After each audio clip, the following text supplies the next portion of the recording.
Hey everybody, my name is Jesse Collins, and I want to tell you all about my show, the Gentleman's Wrestling Podcast, here on the Voices of Wrestling Podcast Network. On the Gentleman's Wrestling Podcast, we do a thorough analysis on the biggest issues and trends within the pro wrestling industry. We talk a lot about pro wrestling media, we talk a lot about fan culture and wrestling's place within general pop culture, and we talk about the broader influences that are shaping the way we discuss and analyze the pro wrestling industry. We've had some of the brightest minds in the pro wrestling intelligentsia on the show, including WrestleNomics host Brandon Thurston, both Rich Craich and Joe Lanza from the Flagship Wrestling Podcast, Trevor Dame from the Through the Years podcast, and a whole lot more. This isn't a show for hot takes. It's not a show recapping the latest episode of television. This is a show focusing on the biggest topics in pro wrestling and doing a deep dive on the real stories behind the surface level analysis you might find elsewhere. The Gentleman's Wrestling Podcast is available wherever you get your podcasts, and we'd really appreciate it if you gave us a try. Thanks.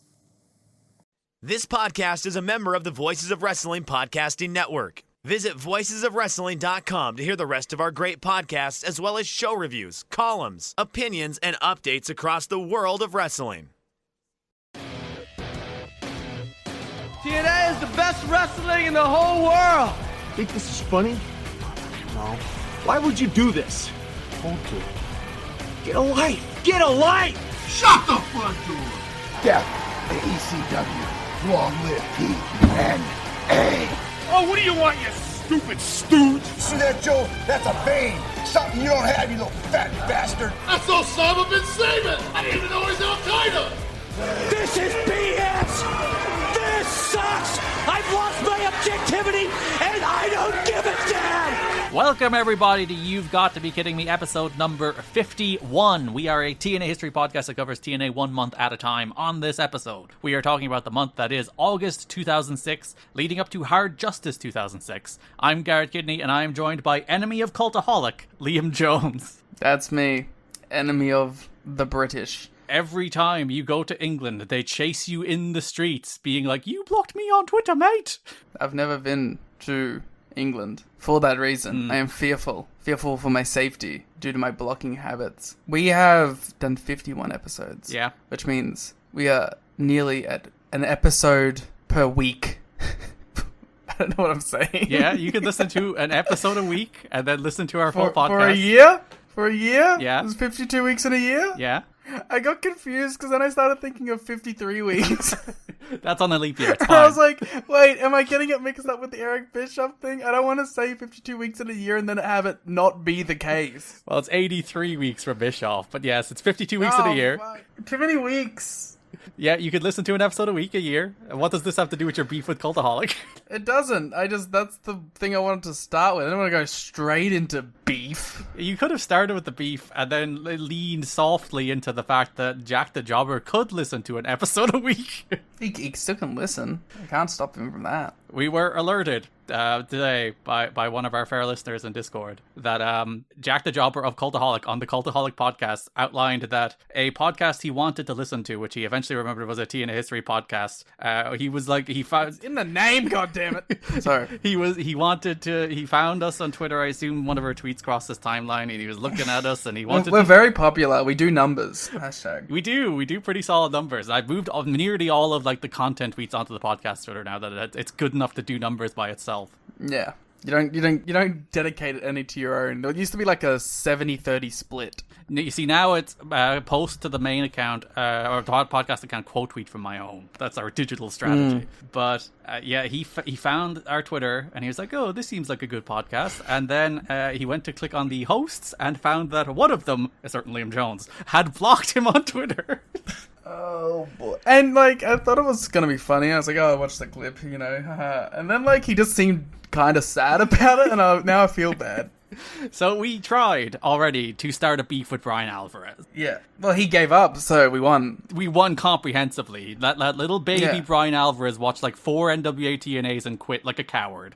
We drove him out of the market. We drove him out of the territory too fast. We were too successful. We never got to have podcast beef. No, now Jack the Jobber blindsided us. He didn't name us on the podcast, but we will. He refused to. He did not buzz market us to Cultaholic's extensive listenership. That is legitimately my favorite bit, is that he's like, I'm not going to name them. And I was like, you know what? Fair. Yeah, we don't get the publicity. So we need to extract it forcefully. I assume that Matthew follows you. Me and Matthew are mutuals. We talk every so often. Yeah, you can be our bridge into making this into a legitimate fight. Yeah, Matthew needs to mediate our deep hatred of each other. Matthew, who, by the way, should be a millionaire, should be the most successful person in the history of wrestling content, and also everyone who aped his style is like the most humorless, horrible person on earth. I disagree. Let me tell you why. Okay. I think I should be the biggest millionaire content man. Have you ever considered that? Well, people can go to patreon.com/kiddingme, which is, you see, this is what we do. Me one. This is how you do it. You do the beef. You're like, Jack the Jobber. Oh, quick, t-shirts, quick. Then you pivot, and you're like, well, Jack the Jobber wouldn't want you to go to patreon.com/kiddingme and subscribe, or go to the link in our bio, or whatever, if you're listening to this in description, where you can get our new t-shirts and our posters. You can do that. Jack the Jobber is like, I don't want them to do that, bruv. And I'm like, oh, you should do that. You should stick it to Jack the Jobber by going and subscribing to Patreon and buying our t-shirts. Yeah. I can't think of any other content creators. Not a single one. That do wrestling. The Deadlock Podcast. Yeah, I'm a Deadlock boy. John Blood, who has been on this show. F off. How about you mother effing F off? Yeah, I'm about to crash out, as the kids say. I'm about to crash out on JTJ. All right. How about you tweet better and I wouldn't block you. Yeah. What up? Do you have a specific memory of the moment you blocked him? No clue. Zero clue. I'm sure it was just like I managed to get 2 tweets in my feed that I like mildly disagreed with. And I was like, F this mother effer. Done. Get out of here. Out. You're done. You're in the block mines with Trump and Elon, baby. Oh, no. I'm so sorry, Jack the Jobber. We didn't mean to do this to you. Well, I guess I technically did. I did do it. I hope he's like, you know what? I'll circle back. I'll give these guys a second chance. I was unreasonable. I shouldn't have called them out on my highly successful podcast. I'm going to go back and I'm going to listen to their most recent episode, which I'm sure will be a delightful, fun time with no beefs and no call-outs and will not make me feel bad whatsoever. No, for the record, don't actually care. No. No one should really care about this. This is dumb. We are doing. Oh, unblock him today. I don't give a shit about anything. No, we need to mediate though. We need to fly you to the Cultaholic headquarters on Cultaholic's dime, and we need to mediate this situation. And you need to unblock him in person. You can talk out your differences, and when they plug our podcast and then get all of their subscribers to go subscribe to our Patreon, you know the normal things you do in mediation. Then we can settle this and like decent, reasonable people, and call Jack the Jobber a nice man and wish him well in his life. Well, wait, let me think about this. I got this. Let me think about this. Shut up. Let me think. Doesn't help that his name is already Jack the Jobber. No. Damn it. That's a compliment. What were you gonna say? I was gonna be like more like Coulter Brolic, but Brolic just means jacked. So no. Fuck. Coulter Nolik, like null. Oh, I have one, but it might be too harsh. Well, what are you gonna go for? More like cunter. Listen, wait a minute. That sounds like a different thing. That sounds like. I think if you looked for Cultaholic, you would find something very, very, very different. That sounds like a different thing entirely. That doesn't sound like an insult. That doesn't sound like an insult. That sounds like a Jericho parody show. Oh dear. I hope they're all doing well. This has gone exactly as well as I hoped it would. I'm crashing out, baby. This is how you beef. This is what Brian Alvarez took from us. Yeah, I mean, like crying Brian Alvarez the way he couldn't finish a TNA pay-per-view. Got his ass. All right, what's going on with you? Oh, what? I can't do that now. You can't just go to, well, I went to see the Joker. I did see the Joker. I was going to go see the Joker, and then I saw Interstellar was out for its 10th anniversary, and I was like, fuck it, I'm seeing Interstellar again instead. You should have seen the Joker. I had very weird, because like the core of Interstellar, like the idea. Have you seen Interstellar? No spoilers. I've never seen Interstellar. Okay, I won't spoil it, but like the way Interstellar plays, it has a core message about love versus like rationality that plays very differently now than it did then. Because like back then it's like the idea that like love being this overwhelming force over rationality is like this positive for society, and now like 10 years later, like the idea of like emotion being this overwhelming force over rationality has been so thoroughly a negative for society for the decade since this movie came out that I'm like, oh, this movie is still phenomenal, but that idea hits really different 10 years later. Yeah, we in 2014 we were a more hopeful people, and then like it's just nosedived. It really did all go to shit really fast. Well, I wonder what world-changing event caused that. Anyway, like the main thing I think is we are a jaded people now. Yeah. In a way that like was always somewhat prevalent, but I felt like it didn't dominate our lives. And now I think it dominates like every waking moment of existence. Is this like pervasive feeling of anguish, anxiety, despair. And there's a lot to like 10 years ago. Yeah, I'd like to see you cover this topic, Jack the Jobber.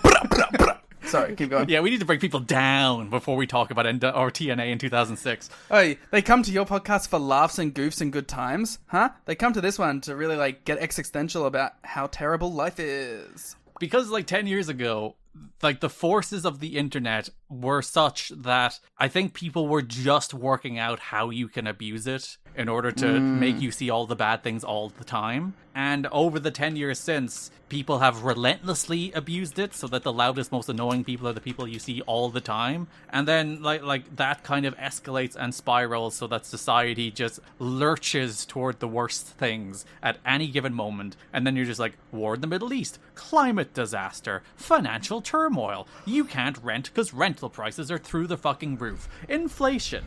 Everything is bad. Have you thought about everything is bad? No. Retreat to your TNA and hide. Hide from the world watching Eric Young skits. Yeah, that seems about right. Is the Joker about that too?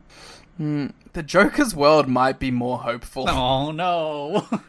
There might legitimately be a more like glowing feeling of hope and possibility in Gotham. In Joker Folie à Deux. They're at least singing. That does at least increase the mood a little bit. They are making a mountain out of a hill. Is that a song in the movie? That is the song. I would have known if I didn't bail out on it for a 10-year-old movie instead. I don't know. Okay, so my broad thoughts on Joker Folie à Deux is that it's good. I don't know. What do you want from me? Your French is It's a pretty good movie. Thank you. Oui. French? Français? This is a trap to see how racist your French accent will go. It will get very racist. A character from Ratatouille all of a sudden. Oui. The rat, actually. Oui. Oui. Anything else? I'm probably gonna see Transformer 1. You much a Transformers guy? Nah, not really. I feel like Transformers is such a strongly American thing. It's like that and like G.I. Joe together. Obviously G.I. Joe is very much an American thing, but I feel like Transformers sits in the same bucket as like, it's like obviously the Michael Bay movies were if financially successful internationally. I mean, that's where I kind of know them mostly from. But like the idea of like, I don't think the like Transformers cartoons from like the 80s or whatever were as pervasive here. Of course, I wasn't born, so they might have been. I might just be too old or too young. Which means I was way too young. You reminded me of my ancient age. How old is Jack the Jobber? I think he's probably a little older than us. Actually, no, he's probably around my age, if not maybe a small bit older. I Google. Then I go to What Culture Wrestling Wikia. There's no Cultaholic Wikia? They should be salty about that. Personal life. What year were you born, Jack the Jobber? I never want to have a Wikia. The You've Got to Be Kidding Me Wikia? Or would we just be folded into the TNA one? Yeah, I don't know. Depends who buys us out eventually. Well, it says here 23, but that's old. So that must have been during his coming up. His coming up era. When What Culture was still, well, when he was still part of What Culture, I guess. What Culture is still a thing. Yes. Well, one of them bought our shirt, so I know which side I'm on. Oh, he did! Yeah, I saw that, yeah. It says 1992. Oh, so he is the same age as me, fuck. So, I don't know, it feels like we're gathering information on an enemy. Yeah, we'll move on, we'll move on. And where does he live? And what hours is he in public? It was meant to be like a light-hearted jive, just be like fake a beef, and now we're like, what is Jack the Jobber's agent location? Who is his family and his weaknesses? We need to learn everything about his patterns. I wonder how weird he'll find this if he listens to it. It's gone. See, it was fine. Yep. And then, it reached, a level of obsession. And now I'm hoping that by addressing it, we're going full circle back to fine. Yep. It was just comedy. We can't be trusted with beefs. I'm so sorry, Jack the Jobber. You were right. You were right not to listen. You should block me. Your assessment of us was spot I'll on. unblock you and you can block me. I'm sorry. Well, he can still block you. You can mutually block. No, I feel like I need to just be the one. To take the block? Yeah. So we have... Don't say it like that. That sounded so crude. That's up there with cuntaholic. Okay, well, that was an accident. I forgot I did that. I had already moved on. You can head to patreon.com/kiddingme or tnhchat.com where you can subscribe and you can get bonus shows. No bonus beefs, just bonus shows. Maybe. We can start beefs. It can be a new tier. $15 tier, we'll start a beef with you. Give us $15 and we'll be mad at you in a way that's weird, but hopefully comes back around to okay. And we'll find out your age and where you live. You can listen to our Raid Takers New Japan show, our Lucha Underground show, our Global Force Wrestling show, our Wrestling Society X show, our Pro Wrestling Guerrilla show, our 2010 Monday Night Wars show, our drafts, our end of year awards, our we have watch-alongs, our show notes. Also, if you are a subscriber on our Patreon, you get 10% off merchandise. 10% off what? 10% off the You've Got to Be Kidding merchandise. The Kevin Nash Graph t-shirt, the Styles Daniels Joe t-shirt, a selection of posters. You save 10%. There's a post down on Patreon. That's so many percents, I couldn't even count up to it. If you can't find the post, just DM us on Patreon and we will send you the code to save 10%. Also, little pro tip. If you are thinking of buying a t-shirt, I'm thinking of it right now. if you go to Patreon and subscribe on the $1 tier, you will get access to a promo code that saves you more than $1 on the t-shirt. So you will actually make yourself money if you subscribe on Patreon, get that code and buy a t-shirt. So really... Garrett, don't tell them. Don't let them know. I'm giving away all of the secrets. Wow. Big You've Got to Be Kidding Me doesn't want you to know. So you can head to the link in our description or bio or whatever the hell you're listening to us. So you'll find it somewhere where you can check out the merchandise or check out the Patreon. The shirts are good. That one guy from What Culture posted it, and he got lots of compliments in his replies. Yeah. That's not me doing a bit. He did get lots of compliments in his replies. And that's why new series coming to the Patreon, What Culture Pro Wrestling, from the beginning. It is, well, maybe not entirely from the beginning, but we did talk about it. It fits in the mold of the stuff we have covered. Yeah, listen, I'm just we have one show where we cover good wrestling. Mm-hmm. And it's not this one. Wait a minute. So yeah, Patreon.com, tnhchat.com. Infer what you will. Or check out the merch. That brings us to the news, starting, Liam, with the fire. The roof. The roof is on fire. Should I light my roof on fire in, support and unity? No, because then you'll burn and die. Yeah, I'm not 30 yet. That's a watch-along reference, which you will get if you give us $10. I want to bring that up, but we're out of the wacky portion. We got to get to the actual TNA.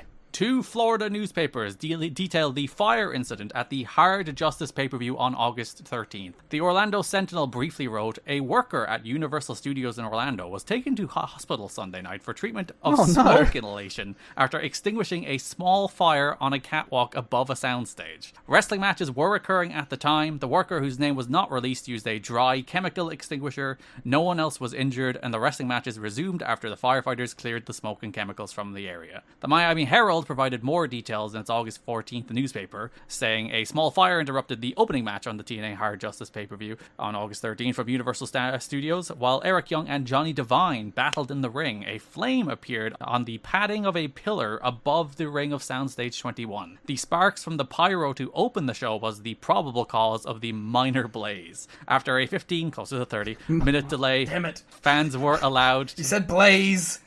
Oh, you I want was going to do the thing. which is also a watch There's a along. watch along bit. We're creating watch along canon. We don't usually do that. This is too much. It must have been a good watch along. After a 15-minute delay, fans were allowed to return and the show continued. When the fire marshals decided to evacuate the building, there was a mini panic as TNA executives tried to organize and decide what to do. Soon, though, they met with fire officials and were cooperative and calm, soon believing that sooner than later fans would be let back in. The main concern of the fire officials was that the fire extinguisher used was chemical-based and could potentially be a health risk for fans and the performers. So the main reason they evacuated was ultimately not because of the actual fire, but because of concerns about the fire extinguisher that was used and whether or not that might actually cause some health effects for the fans. Fun note is that we actually had listeners who were there. Allegedly, they could be lying, it is the internet. But that is really funny to me, that like some people were there that we were talking about it, including IVP Video. Yeah, when we posted this to Twitter, there was a couple people. I did ask somebody for memories, but I don't think they replied on time. So I would have included that person's memories. You're blocked. Yeah, that Liam is ruthless now. Eric Young, who was on Wrestling Observer Live, I believe, like, as it was happening. Yeah, someone mentioned that too, which is like crazy. Like, you imagine how much heat someone would get for that now? Going on like a dirt sheet radio show as a fire was breaking out backstage. Tony would fire them. Eric said it tasted like a big bag of salt and vinegar chips, presumably talking about That's like the fire awesome. extinguisher. I take it back. Maybe they should all say that and just like sucked up the chemicals. What's your favorite chip? As in crisp. I like a waffle. I like a ranchero. I like a skip. Wait, are these flavors or brands? Brands. I want flavors. Well, the waffle is like a... I can't relate to your European brands. Specifically Irish brands, because like Ireland is the mecca of crisps, because the Tato brand... I have tried Tato. But like the regular Tato is like, it's just cheese and onion, but the broader Tato portfolio will give you like chickadees and banshee bones and monster munch and mighty munch and meanies. Oh, meanies. Why are they called these things? Snacks, chipsticks, so many crisps. Okay. If you ever come here, I will just lay them all out in front of you so that you can witness the wonders. Because, like, listen, Jumpies are fine. I enjoyed Jumpies. They were good. Well, you're coming on this pod. This is not an anti-Jumpy podcast. I had a good time with Jumpies and then bizarrely saw them in Austria. I'm not sure where they confused that Austria has enough of the letters of Australia. They were different. They were. Not the same Jumpy. And I didn't buy them, so I didn't know that they taste the same. But, like, Jumpies are good, but, like, you come to Ireland and you look at, like, the crisp selection, and you're like, holy shit, there's so many more crisps. It's not just the regular shaped potato chip with different salted flavor on it. You can get all sorts of shit here. Okay. Your chips also, like, ungodly expensive. It depends. Sometimes they are, sometimes they're not. They're damn near $10 for a bag here. Alright, they're not that bad. Yeah, well, you know, we're price gouging, so shit's crazy right now. I didn't know, like, listen, everything in Australia feels more expensive because of the currency. Yes. So to me, everything feels more expensive. But even in my head, when I started, like, doing currency conversions, I was like, even that's still a little steep. Everything is, it's really bad. We'll break format slightly here, and we might as well talk about the actual like match and then the response to the fire right now, as opposed to doing it during the actual broad topics. So as mentioned, the match that was happening in the ring as this happened was Eric Young and Johnny Devine. Like, I thought it was snowing. Yeah, because you just saw like little flecks of what ultimately was the fire extinguisher coming down. I was like, are we doing Sting's WWE debut? Or I guess AEW debut? He does like snow. So yeah, the fire extinguisher started drifting down. Like Johnny Devine hit a very nice float over DDT. Mm-hmm. He did, despite it all. Yeah, and then that started trickling down, and like the entire arena, because like it wasn't a particularly big fire. It did look to be like just one. They did seem to be missing it repeatedly with the fire extinguisher. Listen, it's very hard in the rafters to hit the small target with the fire extinguisher. So yeah, these two guys are wrestling, and suddenly like the arena is covered in fog, or like it is the fire extinguisher foam. What's the word for that? I think it depends on the fire extinguisher. Yeah. I just twisted my neck in a way that shot pain all the way down my back. But do you feel better now? No. Aww. It just hurt. It didn't crack. I just like gave myself whiplash. So like the fire extinguisher mist covers the entire building. The crowd start chanting, "The roof, the roof, the roof is on fire." Great bit. Like, if I'm gonna die in a burning blaze, that's what I want to be chanting. Later in the show, when they're stalling for time, Mike Tenay's like, "You know what? Great job to the fans who did not leave when the building caught fire." Insane take. He's like, really good of them to stay and watch Eric Young and Johnny Devine finish their match, and they didn't go straight to a finish. Like, they had a little like what the fuck is going on, and then they wrestled for like 3 more minutes before eventually EY won with a wheelbarrow neckbreaker. The crowd also did "You Can't See Us" while doing the John Cena taunt. Very good. So yeah, EY just wins. They continue their match because like EY gets a roll up like 30 seconds after the fog covers the arena, and I was like, oh, they're just going to a finish. It's like, nope, Johnny Devine kicks out, and they still do like 2 more minutes of wrestling. Which again is like impressive, if not stupid. There's an angle here that we will talk about. Who gives a fuck about Earl Hebner? But we'll talk about that in a minute. So now they need to stall for time because the building is on fire. So they play a feature for the match that was meant to be up next, which was AMW versus the Naturals versus the James Gang versus Shazarian. That match ultimately gets cut for time, so there's a feature for a match that doesn't happen. There's a bunch of features on Sting that were in the Go Home show that they play to fill like a full block of 5 minutes. So like match happens, fire happens, match finishes, we go to Mike and Don a little bit, I think they run down the card, then we get another like 7 minutes or so of features, and we come backstage to Mike, Danae, and JB, who are backstage like with microphones, with like firemen buzzing around, fire trucks buzzing around, as they tell us that the fire marshal has evacuated so that they can do a test. As we learned, the test is on the fire extinguisher contents. And then we need to stall for time. Yeah, so we just we do the best thing, which is just let wrestlers improv. Mike Tenay, first and foremost, is upset that his tuxedo is now disheveled. It has all the fire extinguisher stuff on it. They show a replay of the fire, just in case you missed it. I like how they did cut to the fire mid-match. They did, because you had to. Like, what the fuck is happening? Why is the building no longer visible? Don West comes up. He informs us that they've cleared the building and fans are being let in. The show will resume momentarily. This is where Tenay is like, it's really good that they stuck around for the match, you know? Big true fans watching this Johnny Devine, Eric Young match at the fear of burning to death. I mean, I would stay for it. Then Eric Young comes up and he's like, I need everybody to know that the fire was not my fault. Don't fire me for the fire. Jim Cornette, I didn't start the fire. It was always burning since the world was turning. Damn it, I was going to make a Billy Joel reference. But then, more importantly, Monty Brown strolls up. And they just let him vibe. And he talks for, I believe, 4 minutes. And he does a full Monty Brown promo, talking about how he would like to blaze everybody. Weed noise. Thank you. He runs down Rhino and Joe. Tenay's like, you can't call him Fat Joe. To which Monty Brown responds by singing, hey Joe, why you running round with that cheeseburger in your hand? I assume that's a reference. It probably is. This is the one, like that Nash Happy Birthday song that everyone told us what it was. Yeah. He keeps going, and it's the perfect combination of bad and amusing. Yeah, I mean, it's just fun to watch Monty Brown go off. There's like a few notes, I didn't include them, but there's a few notes about how TNA were hot at Monty Brown, pardon the pun, because he had, like, they were sick of his promo style. Like, they wanted him to do more serious promos. And I'm like, you guys did not know what you had with this man.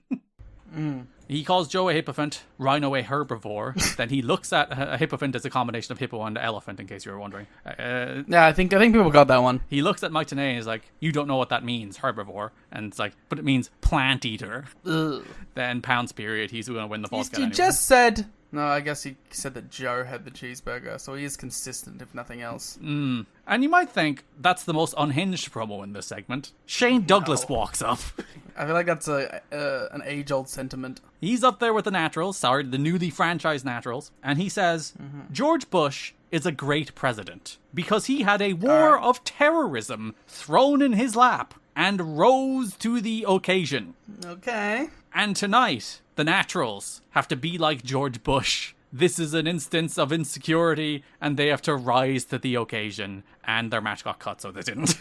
I'm sure we'll run it back on Impact Wrestling. And like George Bush, they will be adaptable and flexible and do no war crimes. Well, there's already chemical warfare on this night, so... One of the reasons the Monty Brown promo went so long was because they were thinking, like, if they got the fans in the building on time, that the way they would go back to live action is that, like, Joe and Rhino would attack Monty during the interview, and you'd start the Falls Count Anywhere match back right there, and then come back to the building. That's fun. But they decided not to do that mid-promo, and the reason Monty talked so long was that, like... They didn't tell him. They didn't tell him. They were like, we're not sure if we're going to do this, but if we are, you'll get jumped by Rhino. If not, just keep talking, I guess. I like that Rhino was just like off camera listening to this Monty Brown promo. He would have loved it. Yeah, but ultimately they went back to a JB pre-tape and continued the show with Alex Shelley and Chris Sabin, which is a match that was not supposed to take place either, but we'll get to that in a minute. There was the WrestleMania we were talking about in the watch-along, where like the weather delayed the event. And it became like one of those like social media moments. And I feel like if a building caught fire on live pay-per-view, it would probably end up being like a lot. I think this is like more of a forgotten moment than like an iconic one. Like this pay-per-view was delayed by 30 minutes because the building caught fire. Yeah. I mean, it's a fun footnote, but like ultimately nothing really happened, so. And it was a modest fire. Yeah. I like the way Mike and Don were like, we'll never forget this night. It is like sort of remarkable that these things do not happen more. As they let off giant amounts of pyrotechnics in enclosed buildings. You set up pyro and fireworks and have literal flames shoot up often. And the only thing I can think of is the Undertaker thing, right? Yeah. Where he accidentally got set on fire. And like the rest, like the Jeff Hardy one was obviously a worked thing. And Goldberg and Christian would walk through pyro. But yeah, one of those real fun, wacky things in TNA history. It's what our poster is based on, this one as well. We have to make light of a tragic situation. And no one died. That one guy got unwell. One man went to hospital, and I hope he's fine. Yeah, well, there you go. You don't know, do you? His name was not released. I don't know. Hope you're doing okay, guy. Samoa Joe has found himself in a tough position in TNA. A wrestler who is ready to break out as a main event star, but without a political ally fighting for him on the booking committee. Which I would somewhat disagree with, because the booking committee is clearly positioning him as a star. Like, it's not like Joe is still stuck doing X Division stuff. Like, they clearly like, oh god, Samoa Joe's really breaking out, we have to do something. But we still have like Jarrett and Sting and Steiner and Christian that we're too busy doing other things with. Like, that's the balance. It's not like they're not booking him in main event spots. He does feel like a major part of the show. And like probably like Rhino level. Yeah. Above Monty, but like Rhino level for sure. But I think like the broader sentiment here is like he doesn't have Jarrett going, Samoa Joe should beat me. Yeah, there's not like the runway here at the moment for Joe to become champion in the way there probably should be. Frustration with how he has been utilized lately has boiled over into a public confrontation with booking committee member Scott D'Amore at the last week's TV tapings, which I think we mentioned briefly last month, but there's more details on here. His concern has been building for weeks, if not months, and gained steam when he was put in the Ultimate X match 3 months ago without concern for protecting him in the match, which I think is still bullshit. Like, the whole thing was he was protected in the match, but listen. The way the match was booked, he was made to look like a less agile X Division wrestler and more of an overweight wrestler unable to climb the cable above the ring, which I don't agree with that. I just don't agree with that being like how... I don't agree with it because the sentiment of the match was like, this guy is a dominant force who will kill you, but he's in a circumstance in which it is not advantageous to be that dominant force that kills people. And frankly, the only way in which we can level the playing field. Otherwise, he'll kill us.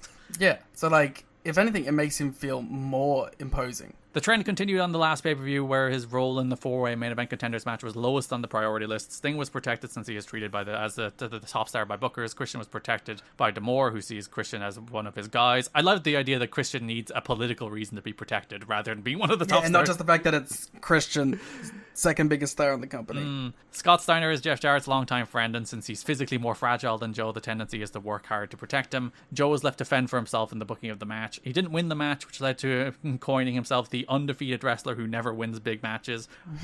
It upset a number of wrestlers, including perhaps Joe, that the leader of the promotion, Jeff Jarrett, seemed primarily concerned with getting in his spots when he interfered, without regard for how it affected everyone else, which I do agree with. That interference spot in that Road to Victory four-way was egregiously unnecessary. It literally only existed to get Jarrett on the show because he didn't have anything else to do on the show. He's a big mark for himself, says one wrestler. Everybody is catching on to it now because Jarrett isn't even trying to hide it. It didn't help matters that before the match, Sting and Steiner asked Joe not to potato him since Joe has a rep, some say unfair, of being overly stiff in the ring, not just tight with his offense. However, during the match, Steiner DDT'd Joe on the apron, which led to a welt under his eye, which you can see on TV. He also ended up with a black eye on the other side of his face. Steiner did apologize after. Joe remains tight with his fellow ROH and indie standouts, AJ Styles and Christopher Daniels. Daniels is said to be the analyzer or overanalyzer, says one colleague of the group, who sees the picture and presents the political obstacles to Joe. Styles is known as being more emotionally reactionary, a hothead, or even a, excuse my 2006 language here, spaz, says one colleague. They use that term multiple times this month in the PW Torch to describe AJ. So he takes the case Daniels built and works up Joe emotionally. I like the idea that Joe is like, Styles and Daniels are his hype guys, getting him mad about his booking. I think everyone has those guys in wrestling. It's like, oh, you should be main eventing, dude. How are you not world champion? And Joe's like, oh. Some of them are in the media. And so Joe's like, oh, it's a patient game. I'm just getting my main event. But that's like, no, you should be winning the belt. Joe, who is also emotional, doesn't play politics and speaks out what he sees as an injustice, as we illustrated when we talked about Rob Feinstein. Ends up wearing his emotions on his sleeve, which is actually very different from the Joe of 2024. Well, I think there's a point that Joe reached where he's like, this is just what I'm doing now. Yeah, you can see it. I think it happens kind of post-TNA because I think we talked about before, like the Rob Van Dam time limit thing in 2011 or whenever that was, where he got suspended for that too, where he lost his shit because they did a time call and he didn't like that. And like obviously the Nash Scott Hall thing in 2007. Like there are multiple incidents of Joe being like really passionate, sometimes to a fault, sometimes he's in the right, maybe displaying it in the wrong sometimes. But yeah, whereas now he is the level-headed, easy as it comes, like what happens and I will just do my role kind of guy. Yeah, and I think that's just like maturing too, I guess. Yeah, he's like a dude in his mid-20s here. He's passionate and everything's the end of the world and you die on every hill. And someone who is well regarded and hyped up too. Like, yeah, everyone's like, you should be the guy. Yeah, when everyone's telling you you're the coolest and you're 25, you're like, hell yeah, I'm the fucking coolest. I should be the best. Why aren't these old men in their 40s making me the coolest? Yeah. Some see him as being whiny as a result, although his defenders say anyone in his position should be worked up about the political obstacles he faces when it's clear he is an afterthought at times. I agree with the at times there. I don't agree really with the afterthought in general. To other wrestlers with WWE and WCW TV exposure, but less popularity, in-ring skills upside, and current popularity with the TNA fan base. Rhino has gotten a lot of TV time lately and it's paying off strong pops from the Orlando fans. That TV time Rhino gets is in part because he's tight with Booker D'Amore. It all boiled over into a confrontation with D'Amore in the locker room between D'Amore and Joe in front of everybody at the TV tapings. He shouldn't have said what he said, says one wrestler present. He was right in what he said, but wrong in how he said it. Both seem to realize it shortly into the argument. Joe and D'Amore exchanged heated words in the middle of the locker room, then realized it was the wrong place to have such an argument, so they stepped around the corner and had a heated discussion that everyone was still able to hear.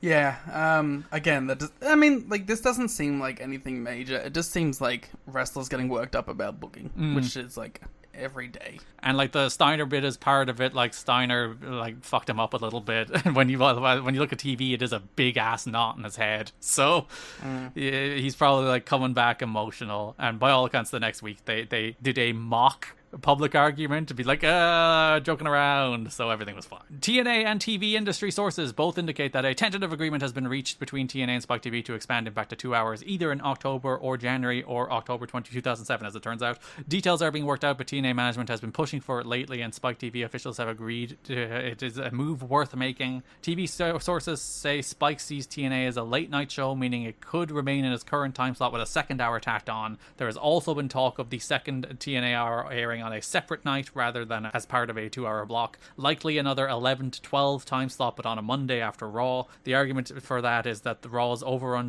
draws the largest wrestling audience of the week every week, so TNA could benefit from a carryover of that viewership if they knew about the show and switched channels after Raw. It is the AEW Rampage strategy, as we like to call it. Works well for them. It has gone really well, I think. They did beat them in the ratings that time. Shout out to Bunny.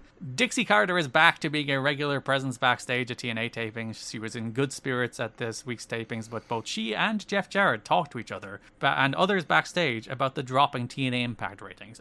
She just had a baby, in case you were wondering, if you forgot from one of the last episodes. Jarrett was downplaying it as a result of a weaker lead-in with the comedy show Spike TV put in place of the Ultimate Fighter series. The Ultimate Fighter returns later this month to Thursday nights, at which point TNA is expected to return to 1.0 ratings. There is, of course, a lot more about this in all of the wrestling publications, but we have covered it to death. But basically it dropped to a 0.8 again, and they went crazy again, and Russo's coming in 2 months, so fuck off. Cool. The show's gonna get good in 2 months.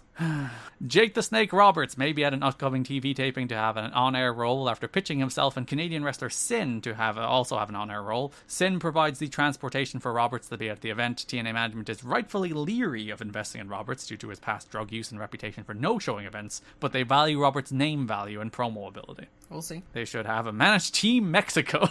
That'd be sweet. Monty Brown's contract expires in September. He is negotiating a renewal, but it's not a slam dunk that they will agree to all terms. Brown could end up in WWE this fall if TNA renegotiating decisions don't go well. Oh my god, this is the Daniel Garcia. It is, and as the month goes on, there are indications that negotiations are difficult at this stage. Brown is a huge wrestling fan and would love to go to WWE if that were an option. TNA management, though, seems to have a different idea of what Brown is worth. Some wonder if Brown would fit in with the regimented lifestyle of WWE. He marches to the beat of his own drummer, says one friend of his. He's different, which makes him interesting, but also tougher to predict.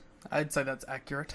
Yeah, he's a weird freak. Like all the best wrestlers, he's a weird freak. Yeah, but if he's not a weird freak coming from WCW, you know? They're he's difficult to work with all of a sudden. Yeah. Bill Goldberg has been signed to a retainer contract with Spike TV. Yeah, close enough. Goldberg is telling friends he can't get into details, but one thing is clear, it does not require him in any way to work for TNA or make any appearances.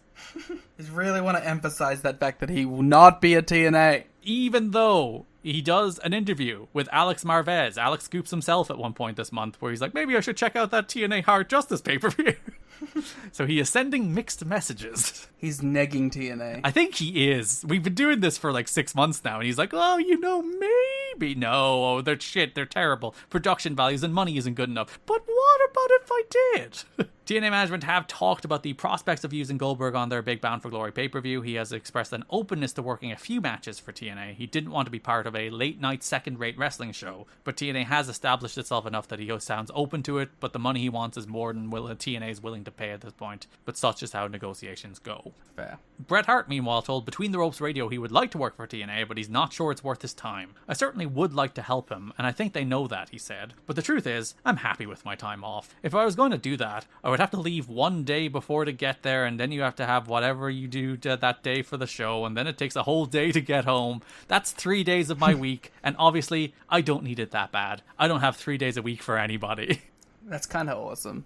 I like a man that just respects his time. It's it's a whole deal that I have to go there and come back, and then they make me do something while I'm there. It's just couldn't be bothered. TNA's employment philosophy is shifting towards signing wrestlers to long-term contracts with weekly set pay rather than bringing wrestlers to TV on short-term per-appearance deals with typically 10 dates guaranteed. The standard long-term contract is a 3-year deal with 1 year guaranteed, and TNA having the option to pick up the last 2. TNA is handling independent bookings for wrestlers, and the more bookings they take, the more they would receive as a bonus at the end of each quarter. Austin Aries has signed a long-term deal with TNA to return to the company in the fall. Aries wrote on his website last month that he was close to returning to the company. TNA will air a series of vignettes promoting his return while he's on an extended tour of the United Kingdom for Ring of Honor and 1PW over the rest of the summer. And there's also a note he will be renamed Austin Starr, of course. Because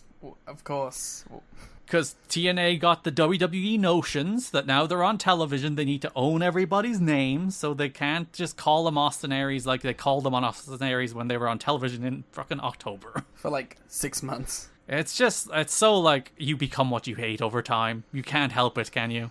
Hologram. No, that's based though. Senshi's push may be tempered because he is proving his reputation correct as being grumpy and moody and difficult to work with. He turned off management by telling them they have to deal with his agent on several matters. They were trying to get him on one of these new contracts where they would have control over his indie dates, even though he had just signed a deal to come back. So there was like a conflict there, and obviously deal with my agent. Which it's so funny that wrestling like that gets heat in wrestling. And it's not just like commonplace for wrestlers to have agents representing their best interests. I think that's more of a thing now, but it's mostly just used for negotiations, I feel. Once they're in the company, they just kind of let it flow and be pissy.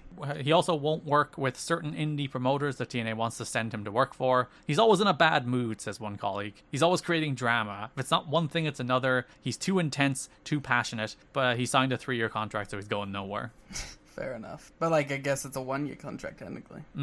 Current X Division champion Senshi says the X Division isn't as strong today as it has been in the past. It's true. So if you read this interview, we'll read some of it. I do think he is talking in character. Yeah. But with a little sprinkle of truth. I think it's a little bit of A, a little bit of B. But like there's enough in character that like, is he talking in character? But also he's just kind of burying people. So it's like, oh, did you really need to do this? I don't know. But Senshi says, I'm probably going to get some feedback on this, but I think it's weak, he said in an interview with the Wrestling Crossfire audio show this week. I love how we read shows names like Between the Ropes, and it's like, we really haven't come up with new show names at all. Yeah. Think of it this way. I just came into the company a few months ago, and I'm already the champion. What does that say about their wrestlers? I mean, that's in character. These guys, they're very gifted athletes, and I think there's certain aspects about them that they really need to work on to become a champion. I take pride in what I do as a profession, as a career. I dedicate my life to doing this, learning and trying to get better and such. I think that some of the wrestlers have become complacent in their current roles in being part of the X Division, and I don't think it's necessarily to become a better wrestler, to become a better athlete. I just think it's okay, I'm comfortable at this level, let me stay here. I've just never been that way. I think I've proven over the years by the matches that I've done and being a part of that way I fight against every competitor. He also isn't crazy about the Nash stuff where he's like, good or bad. Like this stuff, like it's in character, but also it's like you're already getting heat, buddy. You don't need to go in the media and say everyone's shit. I mean, it's on the TNA show. No, this isn't a TNA podcast. Was it not? No. Oh, well then. There's a whole other bunch of stuff that he says, but it's mostly like Warrior, Japan, Warrior. TNA recently completed filming for the upcoming project Sting, Return of an Icon DVD. The DVD is due on store shelves on October 10th. Producer Bill Banks and Simon Edwards spent time with Sting in California to interview him and film footage of Sting's memorabilia for the DVD. Isn't it funny how that's just like not really a thing anymore? Especially in an era where like that's like prime digital content. Yeah. But like you can't really make the case for a return on investment on it, on digital content. You can be like, we can send a camera crew to Sting's house and film this stuff for a DVD that we'll sell 10,000 units of and make X money. Whereas now it's like, we can post a video on YouTube and it'll make, I don't know, $200. Yeah. So like I think about that a lot, in that we destroyed so many systems that kind of worked and replaced them with ones that kind of don't. But like, I guess the value that you can do is like, you could make it like a internet pay-per-view thing, you know? Or like, you know, you have a streaming service that's content. Like, there is a value to just having content. There is, and it certainly adds value to the streaming service. You would hope that the subscribers you have and maybe the ones you add would be happier because you have content like that. And also, for like the actual like thing of it too, it's like, you know, what does it cost? $5,000 to send someone down there? Probably less. Yeah, to like just go film some shit and then like post that onto your YouTube. Like, I don't know, if you're an AW with this fucking crazy renewal deal, like, just do shit like that. I don't know, it's not costing you anything, it's just giving people things to do. And it's like, it is the thing WWE does so well, it immortalizes your canon. Like, it is like, these are the important moments. This is like the DX in the tank, DX in the tank, DX in the tank, and we'll hit you over the head with it over and over again on documentaries and DVDs until it is accepted that is a meaningful, important moment in wrestling history when at the time nobody cared. Like, that's what you can do with this stuff. You can really drive home narratives. Well, like, New Japan still does this, you know? They'll just, like, have a video crew hang out with Goto for a week. Yeah. And then make something out of it. They film the backstage stuff on Wrestle Kingdom and have a Wrestle Kingdom doc every year. As you said, some of that stuff they do as, like, standalone paid stuff. Yeah. So it's like, I don't know. I feel like there's value to it. And I really like the one they did for the G1 this year, because those fans are the most charming people on earth. Yeah. Everyone loves evil. It is fun to see, like, oh yeah, like those are the diehards, you know, like they will live and die with everything evil does, and that's really nice. Yeah, I just think it just has value outside of monetary gain, I guess. When you saw like the multi-generational thing in that doc, where it's like a grandmother being like, here is my daughter who loves wrestling and my granddaughter coming to her first show, it's like, that's awesome. Yeah. From the TNA press release, Sting gave his candid comments on a wide variety of subjects, including his early years in the sport, the rise and fall of WCW, religion in his life, his family, coming to TNA, the future of the business, and so much more. Sting offers candid comments on names such as Ric Flair, Eric Bischoff, Hulk Hogan, Lex Luger, Kevin Nash, Bret Hart, and many more personalities he's worked with. TNA's Best of the X Division Part 2 DVD is due out in October, a very canonically important DVD to me, and TNA's 50 Greatest Moments is set to release in November. A very canonically important DVD to me. There you go. TNA has strongly considered the idea of matching Joe against an MMA star on a pay-per-view, but haven't been able to come up with the right name. There is either fear of a bad match, or people who they think might be able to do a decent match but aren't big enough names to help the buy rate. The idea behind it is to be building a match with a well-known MMA star to try and draw the MMA audience, presumably the ones that are watching UFC right before Impact, and that will be watching the show over the next few months. Plus with Sylvester Terkay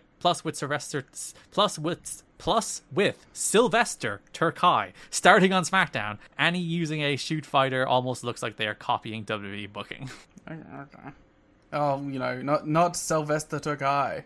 Don't want to make them think you're doing that. What 2006 MMA fighter would you bring in for Joe? Rampage. Sure. Future Main Event Mafia tag team partners. But, like, I don't know, it just feels like that would be, like, the thing that would actually probably do numbers. Not like a Ken Shamrock if you could get him? He's too wrestling coded. It's not a novelty then, it is just Ken Shamrock doing a match, you are right. Yeah. I guess the guy who exists in the TNA verse the most is Tito. But, like, the thing is, again, you also have to have them lose. So, I'm sure that's a sticking point. And MMA fighters famously don't take themselves seriously. No, I don't watch Glee. Don West is said to be well-liked and gregarious backstage. Everybody likes Don, says one TNA wrestler. He's loud and he's fun. That seems about right. Which is the perfect note to end the news on. Yeah, just a very sweet note to end it on after, like, not even depressing news, just like, I don't know, grating of just like everyone just being like, rum, rum, rum, rum, rum. Yeah, Loki is angry and Joe is angry and Goldberg doesn't want to go to TNA and Dixie Carter's back, but she's mad about the ratings. And Sting has a DVD. But Don West, everyone's like, he's a cool guy. Yeah, they like him. Alright, that's the news. The news. That brings us to broad topics, starting with the NWA World Heavyweight Championship match between Jeff Jarrett and the Icon, Sting! It is Sting. On the July 20th Impact, we open. JB is outside Sting's locker room. He reminds us it'll be Sting versus Jarrett at Hard Justice. Jay Lethal walks out. If you remember, Jay Lethal got the pinfall in the Team Canada Disbands match back last month. So Jay Lethal will get a title shot of his choosing. JB is like, hey buddy, you got an X Division title match tonight. And Jay Lethal's like, I was just talking to the Sting guy. And he was like, I should risk it all and challenge Jeff Jarrett tonight. So I'm going to do that. I like that. And I like that Jimmy's like, he doesn't know about that shit. Yeah, I have to go straight to Jarrett and tell him.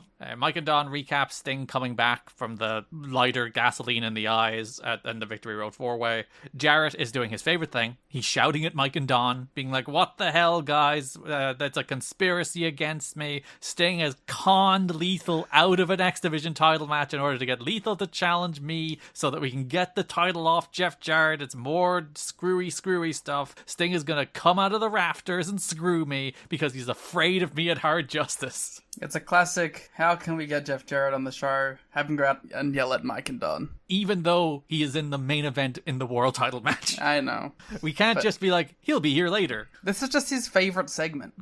We do get more than one this month. And then main event, Jeff Jarrett defeats Jay Lethal to retain the NWA World title. It's a fun little match, little TV effort. Because, like, it is 6 minutes, and that is, like, a fairly broad critique you could have of TNA TV this month in particular. The wrestling has never meant less to this show. Well, maybe. I don't know. I don't think there's an era where, like there's some shows, I can't remember which Impact it is exactly, but, like, there is, like, a 2-minute squash, a 2-minute tag, and then, like, a 4-minute main event, and that is all the wrestling you get in the hour of TV. Yeah. And I'm like, I'm not, like, deluded about the amount of wrestling that should be on these shows. It's an hour show with a lot of mouths to feed. I expect matches to be 4 to 8 minutes tops, but, like, them being, like, 2 to 4 minutes tops is kind of a bummer. Yeah. I don't know. Yeah. I've just kind of come to expect it, though. I don't expect, like, 10-minute affairs from this show.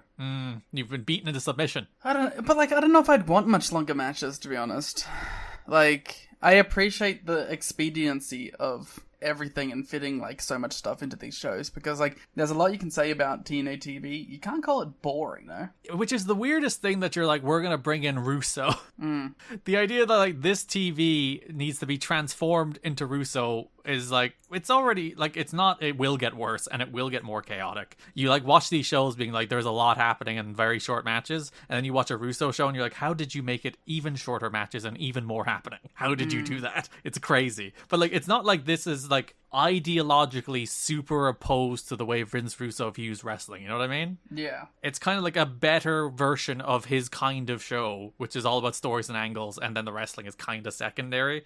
But the angles aren't, like, insane enough. Yeah. So, like, this match does go 6 or so minutes, and I love this match, because it's, like, it's the classic Jarrett eats shit for nearly the entirety of the 6 minutes, which he doesn't usually do. He usually has to get his heat, and he has to do his crowd brawling, but, like, from the jump, Lethal powerbombs Jarrett out of the corner, runs wild. Lethal gets a near fall on an elbow. Jarrett tries to powder out, but Lethal follows him out, throws him back in, gets a near fall on a crossbody. Jeff Jarrett briefly turns the tide, but then Lethal hits a dive, and it's only after Steiner walks out and distracts Lethal that Jarrett finally gets the heat. But, like, then you come back from the break and you're still, like, going crazy. Lethal reverses figure 4 into his own, but Steiner pulls Jarrett to the ropes. Lethal takes out Steiner with a dive, gets a big near fall on a diving headbutt as Jeff Jarrett does his signature single arm in the air kick out. Steiner hits Lethal with a pipe, and Jarrett falls with the stroke off the ropes for the win. Like, it's 6 minutes and Lethal gets, like, 5 minutes of it. It is unnaturally generous of Jeff Jarrett. He must just like this guy. Or he values, like, the idea of being the underhanded champion who can't get a clean when he does. The idea of, like, just beating guy. Yeah, because, like, he doesn't do these kind of matches that often, and I think they're more in his skill set, because the kind of match he usually does is the kind of match where, like, he's on top and somebody's fighting from underneath. Like, think about, like, how he'd wrestle AJ, for example. Whereas this kind of match, where he's doing, like, the Ric Flair territory match, where, like, guy takes him right up to the limit, he's showing ass the whole time, and he barely escapes with the belt, is much closer to what you should want out of this kind of Jeff Jarrett NWA title reign versus the kind of prestigious NWA best wrestler champion kind of thing. Yeah, this is a better role for him, like, just, like, obviously, you know? And you are right that, like, he very clearly likes Jay Lethal. Yeah, he sees something in there. As illustrated by them being in a stable in 2024. And, you know, the Ric Flair last match pairing. Yeah, it's fun how this is kind of the genesis of that relationship. Like, obviously they both have worked together on, like, in the same company before this, but, like, Jarrett giving Lethal this kind of TV main event is very much a sign of what he does think of Lethal. Steiner locks in the Steiner recliner after the match, but Sting returns to make the save. JB runs up to Christian, going into Cornette's office after Steiner interferes in the match with Lethal. Christian wants to be in the corner of Sting at Hard Justice, just in case he interferes there, to even the odds. Even those damn odds. And you trust Christian, right? Immediately, I'm like, this motherfucker is the most untrustworthy person in the world. No, why would you not trust Christian? He has a track record of trustiness. Trustiness?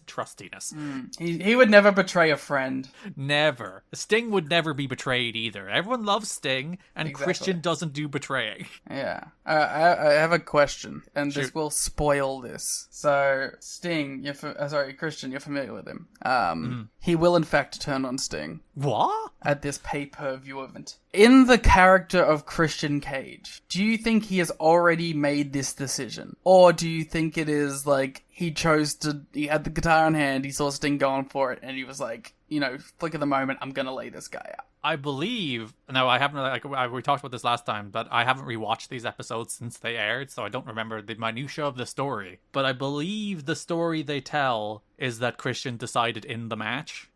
I think the thing they do is like, I did all these things. I ran off Steiner, I gave you a belt shot, and you still couldn't get it done, so fuck you, I'm hitting you with a guitar. Do you believe him at this point? That he's like a nice guy on Sting's side?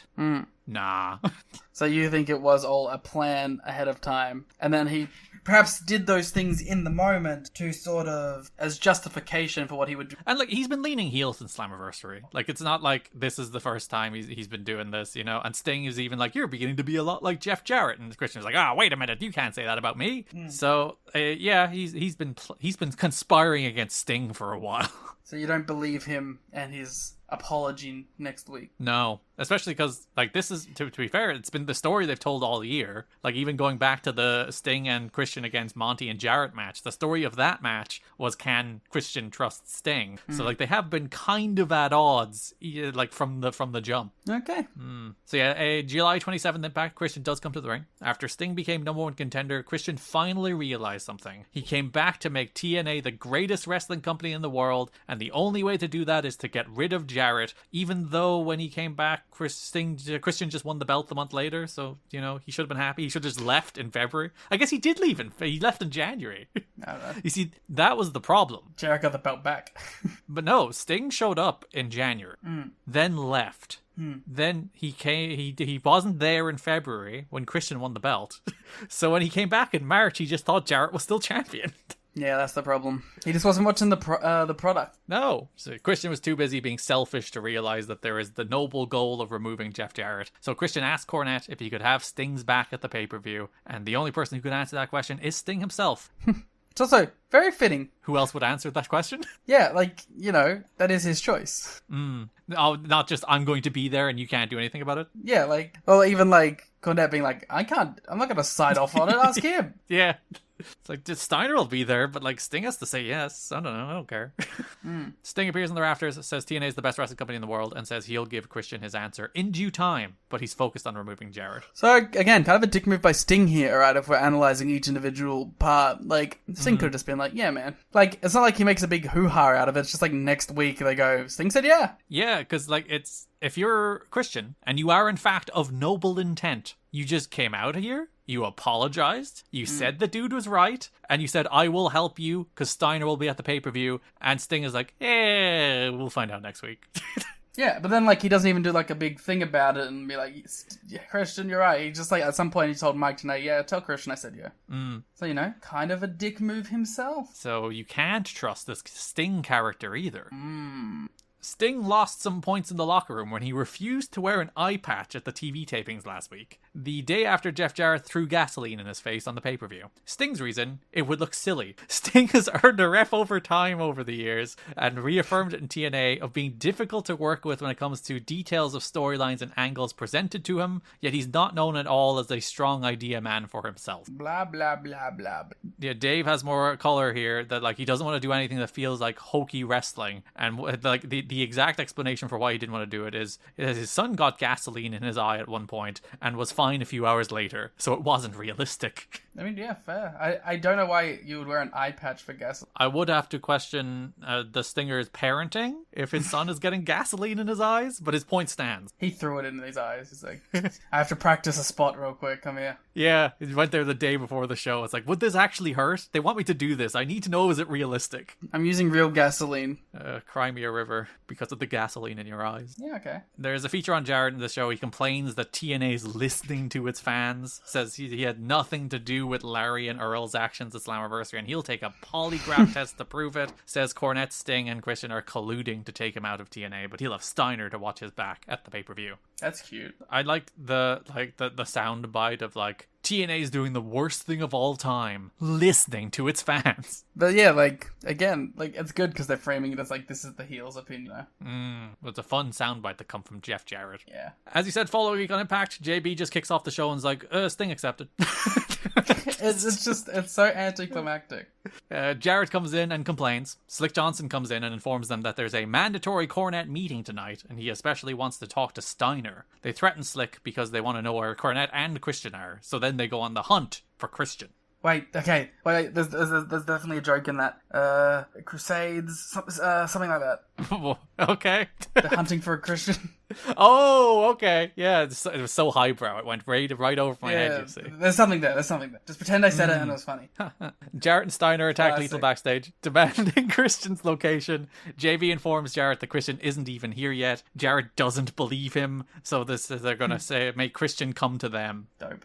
Jarrett demands Christian come out later in the show. Larry Zbyszko comes out wearing a hairpiece. He's just gotten off the phone with Cornette, and if people don't follow the following orders, they'll be fired. Steiner has to be at the company meeting later tonight, and Jarrett must leave the building immediately, or he'll be fired. Again, like, listen, I appreciate that, but I don't know the business sense of a Jim Cornette to be like, I'm going to just fire our champion after we just had this tumultuous title situation. Or is it a secret plan all along? God. Is everything a secret plan in this company? Jeff Jarrett seems to think so. That man is telling me that everything is a conspiracy, so maybe Jim Cornette couldn't find probable cause to get rid of Jarrett based on the Slammiversary main event. But here, he is given a clear set of instructions, and then he disobeys them and nothing happens, actually. So, well...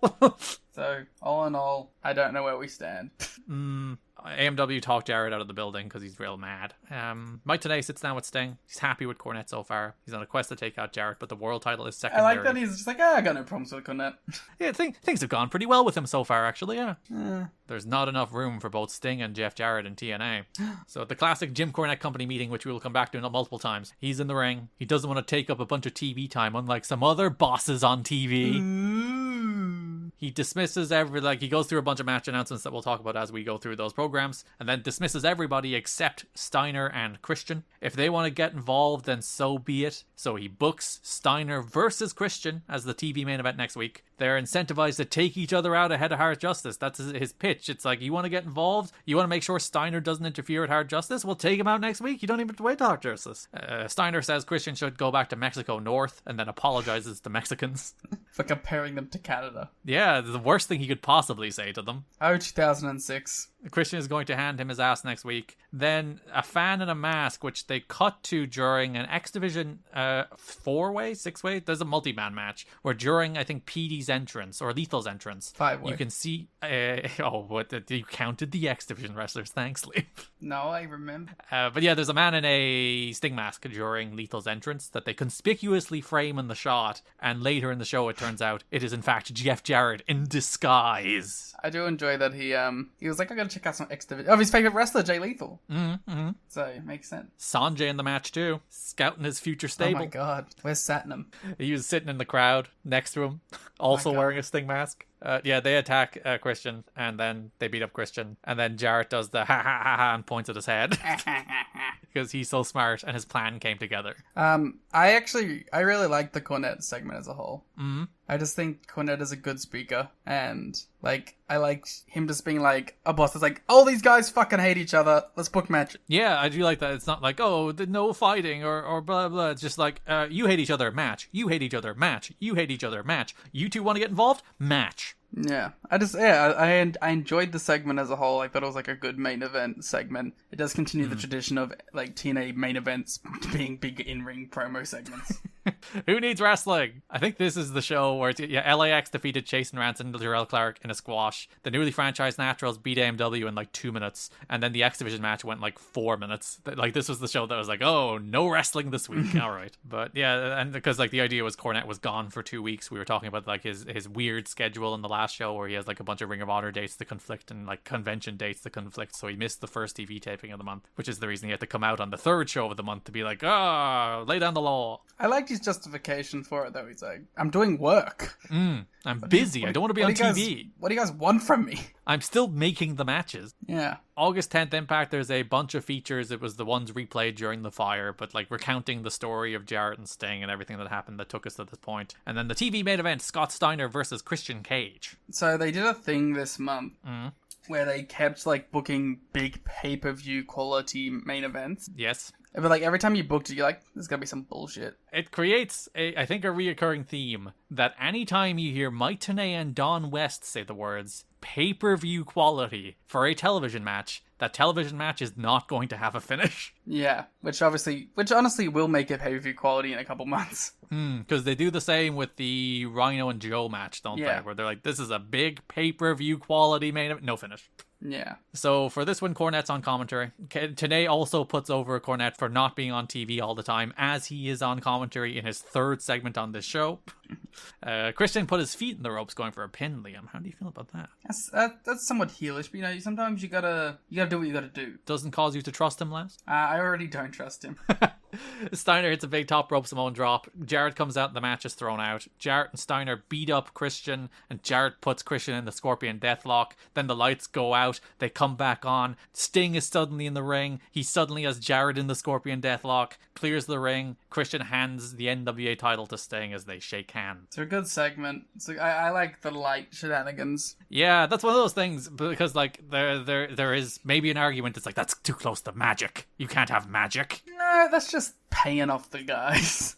Yeah, this thing just talks to the lighting crew, and he's very fast. Yeah. But it's a great visual. Yeah, lights go down, Christian is in the Deathlock, lights come up, Sting is there with Jarrett in the Deathlock. It's a good bit. It is a good. Hard Justice opens with a video that is like light and dark, evil, good, seduced by darkness. Christian? Foreshadowing? It also has a Barry Scott doing some like chanting. It's really cool. We have two backstage interviews, one with Steiner. He's like, Sting could have picked anybody. Could have picked the Ultimate Warrior. Could have picked Lex Luger. Could have picked Goldberg. But he chose Christian. And we all know Canadian white trash is much worse than American white trash. So Christian is the lowest form of Homo sapien.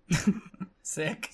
So we now know Christian is worse than Mexicans and American white trash. I think all Canadians are worse than Mexican. Yeah. Is the implication, not my actual thoughts. I think everyone's equul. Maybe that makes me controversial. At least he's not like he's the lowest form of Homo sapien. At least he's still admitting he is the same species. Not some kind of Neanderthal, perhaps. Some missing link. Not a different wrestler. Shut up. JV has Christian. Christian suggests Jarrett set the building on fire to get out of his title match. That's good.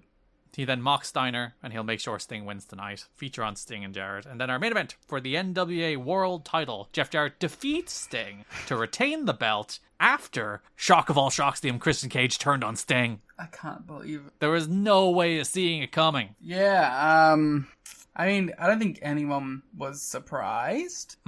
See, like, a lot of the times I get angry at someone turning if they've, like, been helping the whole time. Like, you know, the worst of it is, like, the classic, like, tag thing. Yeah. Where, like, you know, they team up for the whole match working together and then, like, last second swivel the hips and, like, lay someone out. And you're like, well, then why did you do the whole fucking match? But, I don't know, like, we've laid out two scenarios, one in which he was, like, sort of building up plausible deniability and one where he, like, made the choice during the match. So I'm, like, fine with it. How do you feel about the fact that this is not leading to Sting versus Christian? That seems silly. This is leading back into Jarrett versus Sting. That seems silly. Like this, I've always said, if I could transport back into TNA history and be given total control, if you were like, Garrett, you can go and change the past in one way, it's just like, no Russo here, Sting, you do this exactly as you do, and then Bound for Glory is Joe beats Jarrett, and then Sting and Christian.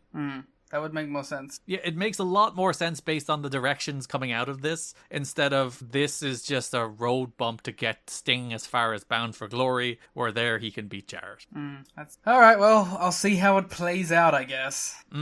Would you like to talk about Scott Steiner's t-shirt? So, many may be familiar with the classic Got Milk. Yep.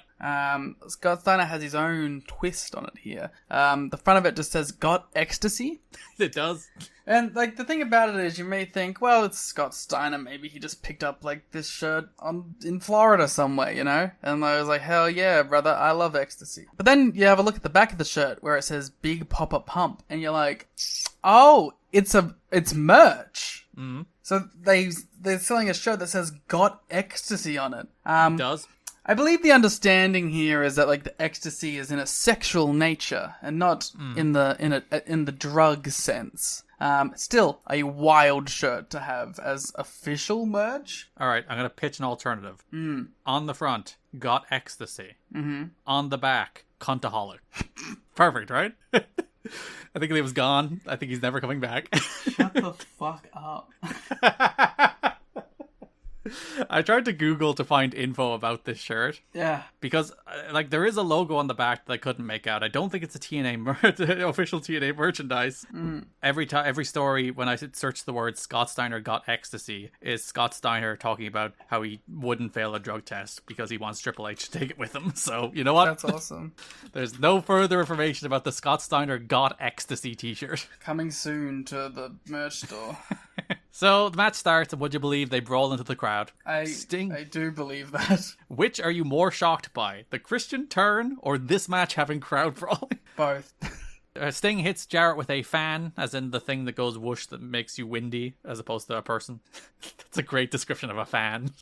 Sting goes up top, but Steiner hits him in the knee with a chair as Sting buckles to the floor, or to the mat, which was a great looking spot.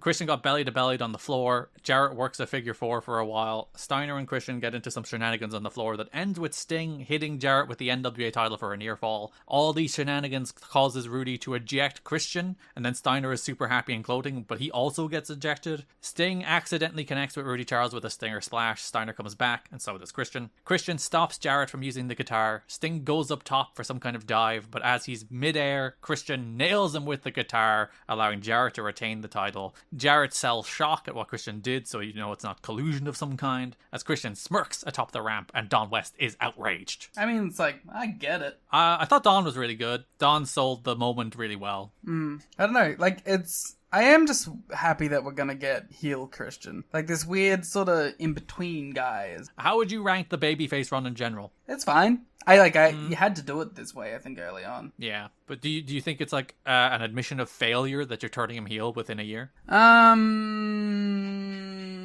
Yes and no. I think yes in that he probably should have just been like the biggest babyface in the company.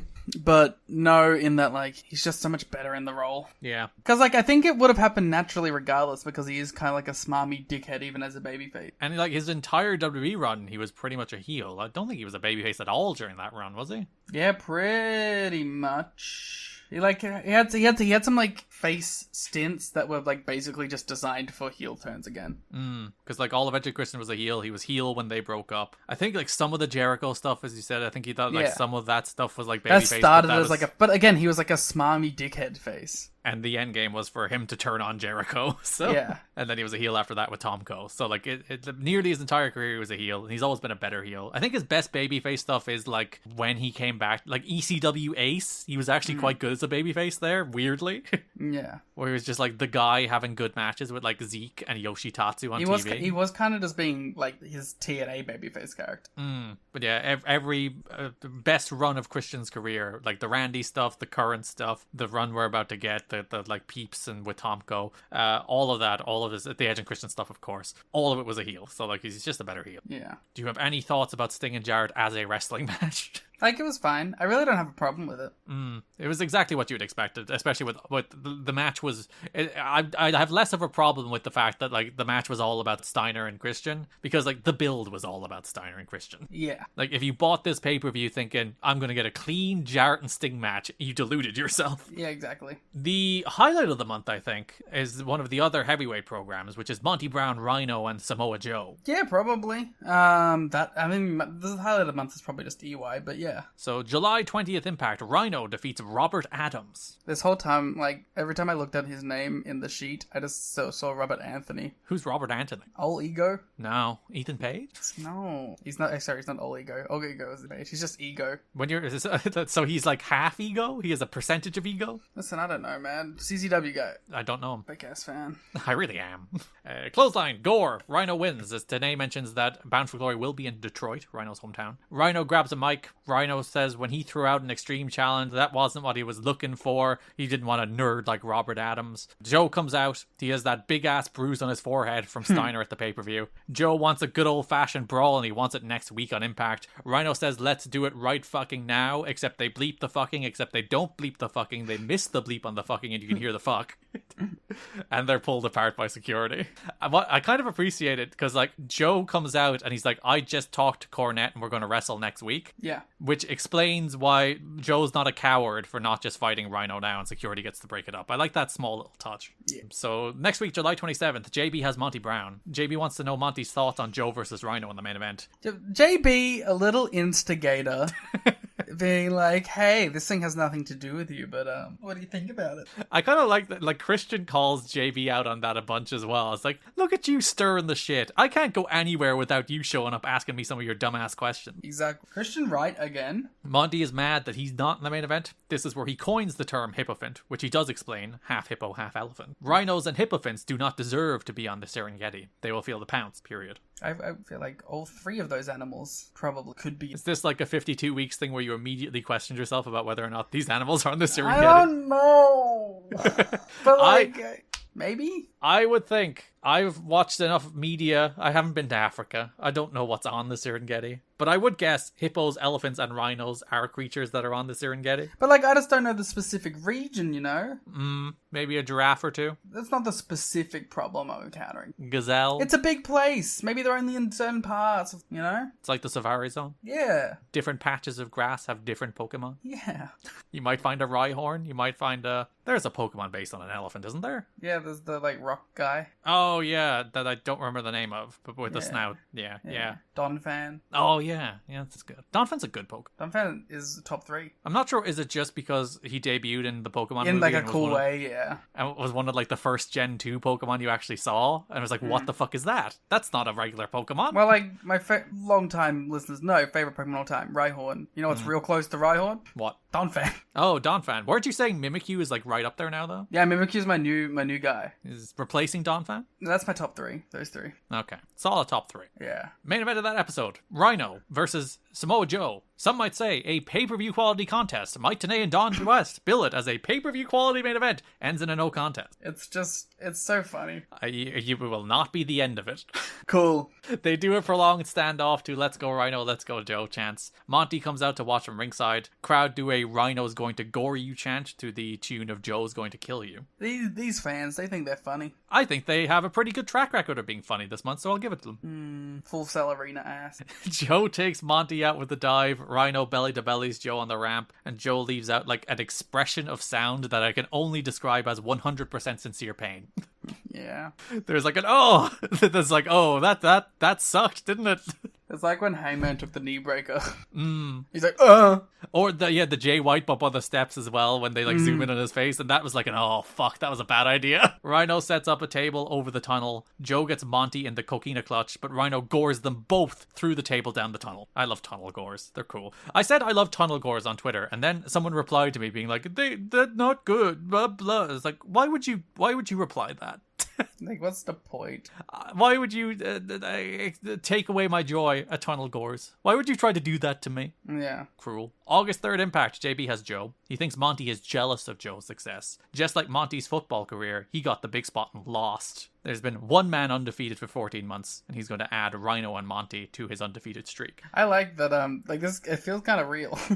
That a little bit like Joe did take Monty's spot. Yeah, you know, and that like he was successful. Because a year ago, well, maybe more than a year ago at this point, probably closer to like a year and a half ago, like the hot up-and-coming main event guy that everyone thought should be champion was Monty Brown. And for a lot of reasons not related to Monty's particular performance, I think, but for a lot of reasons that didn't work out for Monty. And Joe is like undefeated cool guy, everyone who thinks should be world champion now. And also Rhino is there.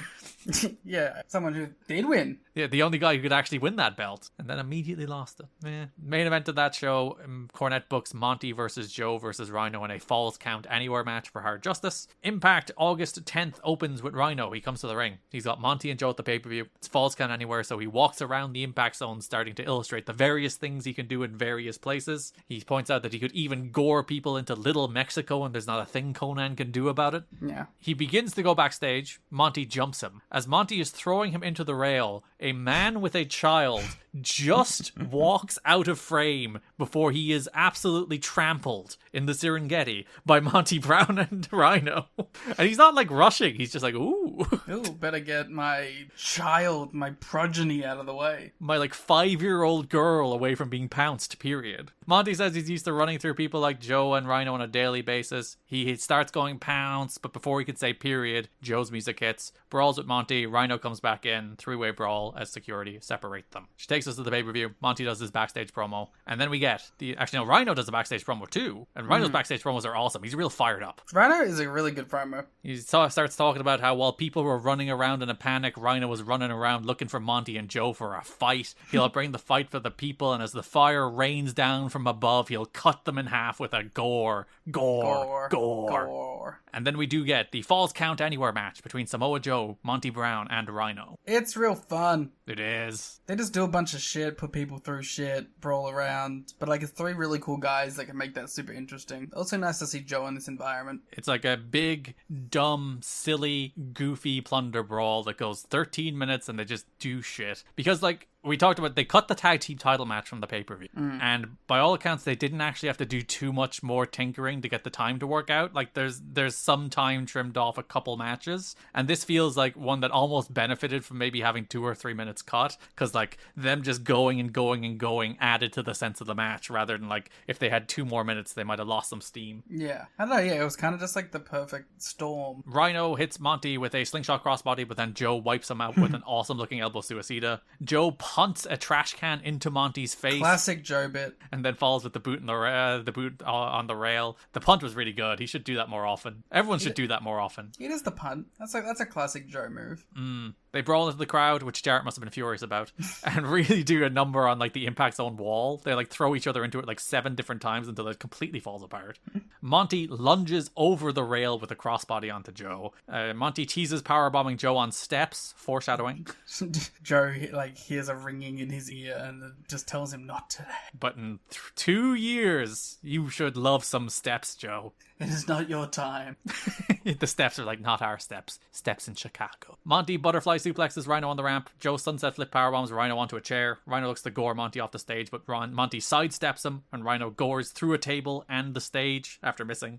And then Joe Joe's Monty off the ramp through a table below on the floor for the win. And then grabs a microphone and he's like, I came here for a fight, and whether the son of the bitch burns down or not, yeah, damn well I got one. I like that everyone else got a promo, so Joe's like, I need one. Yeah. I wonder, was that improvised? It felt improvised. Yeah, it felt like a man like feeled himself in the moment being like, fuck yeah. Yeah. And like there was all the talk about like, you know, Joe being sidetracked and Joe not feeling happy about like not being pushed into the main event spot. But I think they've like this is where Joe should be, in there with guys like Monty and Rhino. This should be the TNA Never title. It should be just big beefy men having 11-minute matches on every pay-per-view. Get Abyss in there. Whoa. With Monty Brown not signing a new contract and Rhino being booked for a match with Christian Cage at No Surrender. Hey, whoa, spoiler.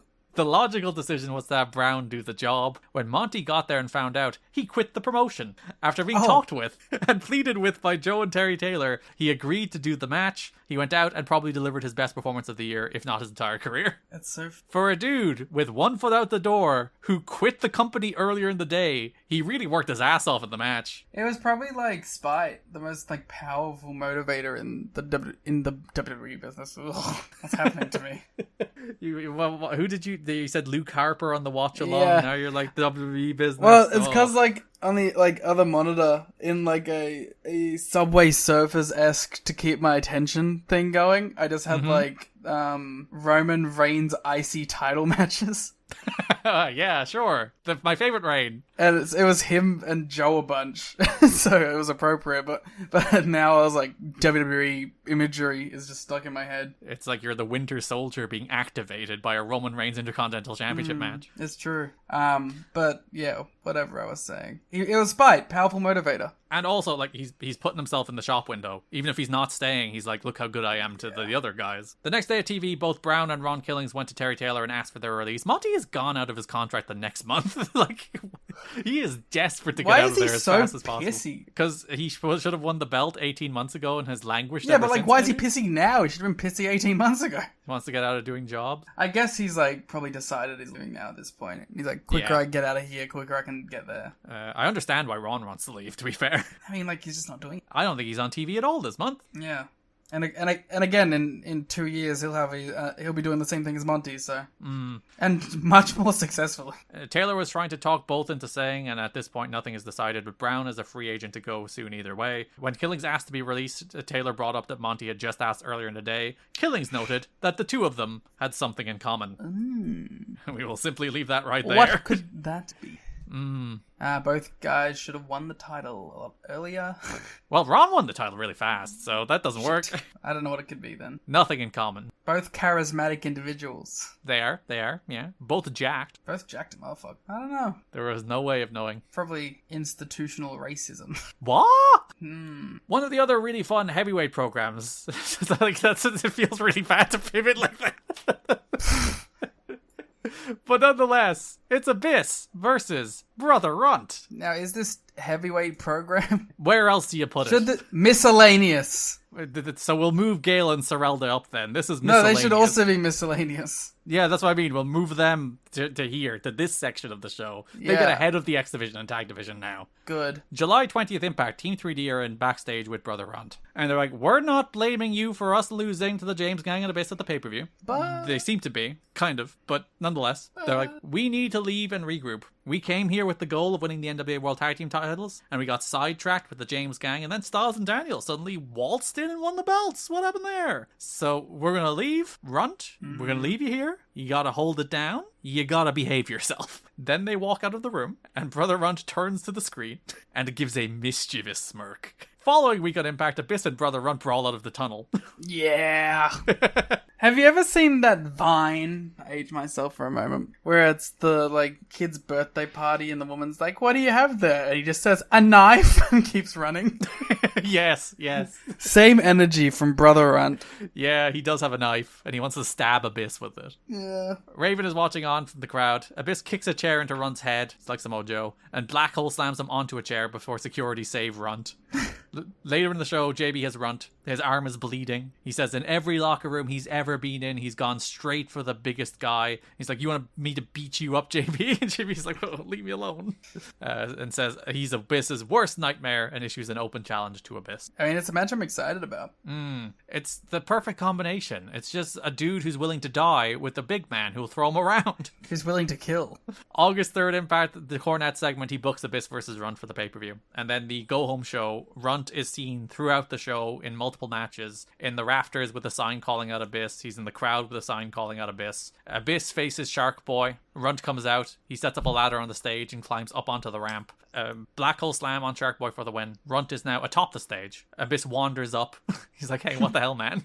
As Runt hits an awesome looking crossbody off the stage. Yeah. He like turns in the air and like gets like momentum so that it doesn't look like a small man, which is probably like, it's the issue. He does a double stomp in the pay-per-view, which looks fine, but like part of your brain is like, he's tiny, it wouldn't hurt. Whereas when he does the crossbody off the stage, he like angles himself so that he kind of just clocks Abyss in the head with momentum. That looks really good. It's funny, like, you ever had like a kid jump on you? No. Like a kid, like you're laying down, like a kid will like jump and double stomp you? No. You think it won't hurt, it hurts. Yeah, feet do hurt. Yeah, so like, it still hurts. Yeah, hits the crossbody off the stage, wails on Abyss, hits an acid drop on Abyss as Abyss bails. She takes us to the pay-per-view. JB has James Mitchell and Abyss backstage. Runt appears to be taking advice from Raven, is what James Mitchell tells us. And because of that, he's doomed. Raven is filling Runt's head with stories like Jack and the Beanstalk and David versus Goliath. But they're fairy tales. And unlike fairy tales, you won't have a happy ending here. And then Abyss screams like 4 times. That's good. He got his promo in too. I love Abyss's scream. I also love Abyss in the background of James Mitchell promos. Yeah. He just... He's always like doing things and he's twitching and he's like angry and he's like looking at his hands. He's doing monster things. I appreciate it. Do you think he's happy that he doesn't have to cut promo? I think so. Even though like it turns out he's actually a pretty awesome promo in his own right. Yeah. Like when it comes to doing like the stuff with Mick Foley and doing like the Joseph Park stuff, he's like a really charismatic guy. But I think here where he doesn't have the experience doing that, I think he's perfectly fine, especially when you have James Mitchell there to do it for you. Yeah. I think like it's one of those things. Like I know if I were a wrestler and like even if I just had like a 2-minute pre-tape to do the same day I have a match, like that would cause like a little bit of like my brain is at least distracted thinking like, oh, I have to do that 2-minute promo, so I have to get that, you know. Whereas Abyss can be just like, Mitchell's going to talk, I'm going to grunt, and I can focus on my match. Yeah, I don't know. Abyss faces Brother Runt. It's like 6 minutes, and I think it's another case where I think it actually benefits from maybe, I don't know whether this match had time cut, but it's short enough that you would assume that maybe like you would assume these guys would probably have gotten about 10 were it not for the fire. Yeah. So Runt comes out with a mohawk and a tie-dye TNA shirt. Odd look. That's probably a reference, like everything. Probably cosplay gear. I'm going to cosplay as it for Halloween.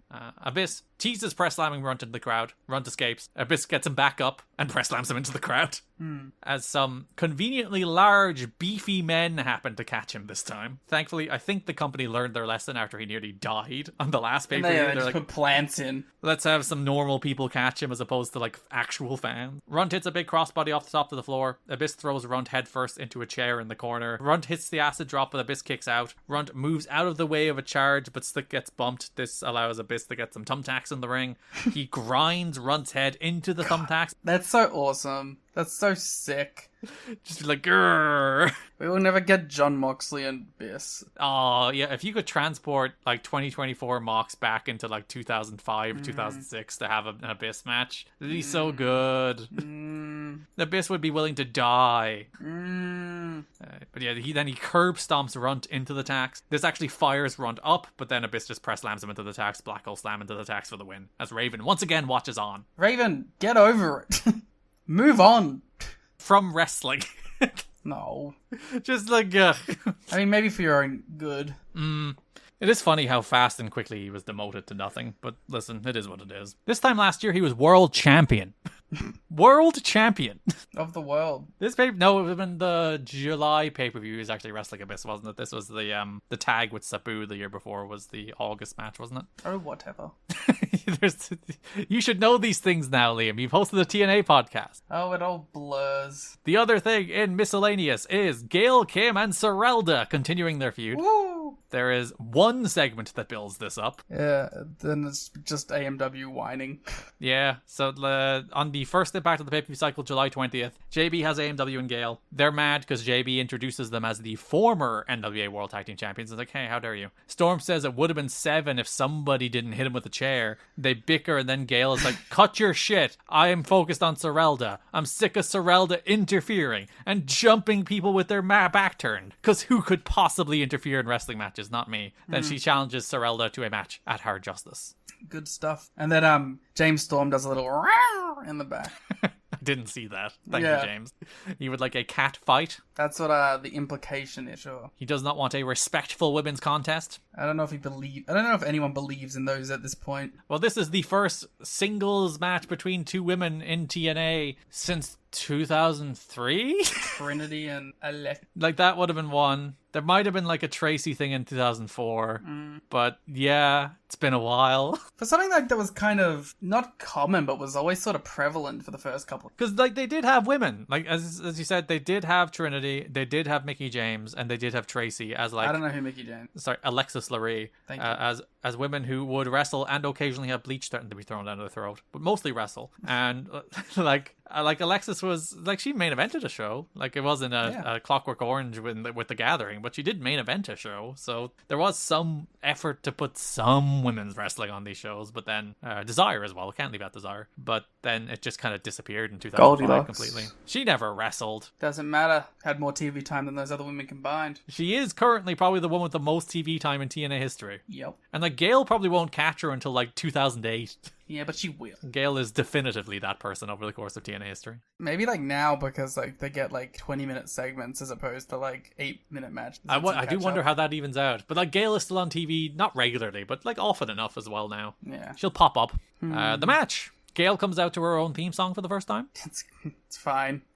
It gets a better intro when she's like a singles wrestler, but this is actually the theme song she uses when she becomes champion and everything. So this is her song. Is it? Well, like she gets the puppet on the string one when she comes back in 2011. That's the one that I like. Whereas this is like her kind of classic babyface song, which she has until she leaves for WWE in 2008. Boo, traitor. Mike and Dawn are exceptionally creepy about Gail's outfit. Yeah, I'm convinced that 2006 men have never interacted with a woman. These men are married. No, I don't believe it. You wouldn't. You really wouldn't. And like Dawn even does the like, oh, you know, you hate how she acts, but you see her in an outfit like that and you want to root for her. It's like, Dawn! You hate when she leaves, but you love to see her walk away. That is essentially it. Wolf noises, a woo, hubbada, hubbada, hubbada, smacking the commentary table. They have a match. It's fine. Like, Gail is a good enough worker to carry a 4-minute match with Serralda. I think they had an explosion match before this as well, so that, like... a little tune-up. Yeah, work out the kinks. Make sure you know what you're doing for your 4-minute match.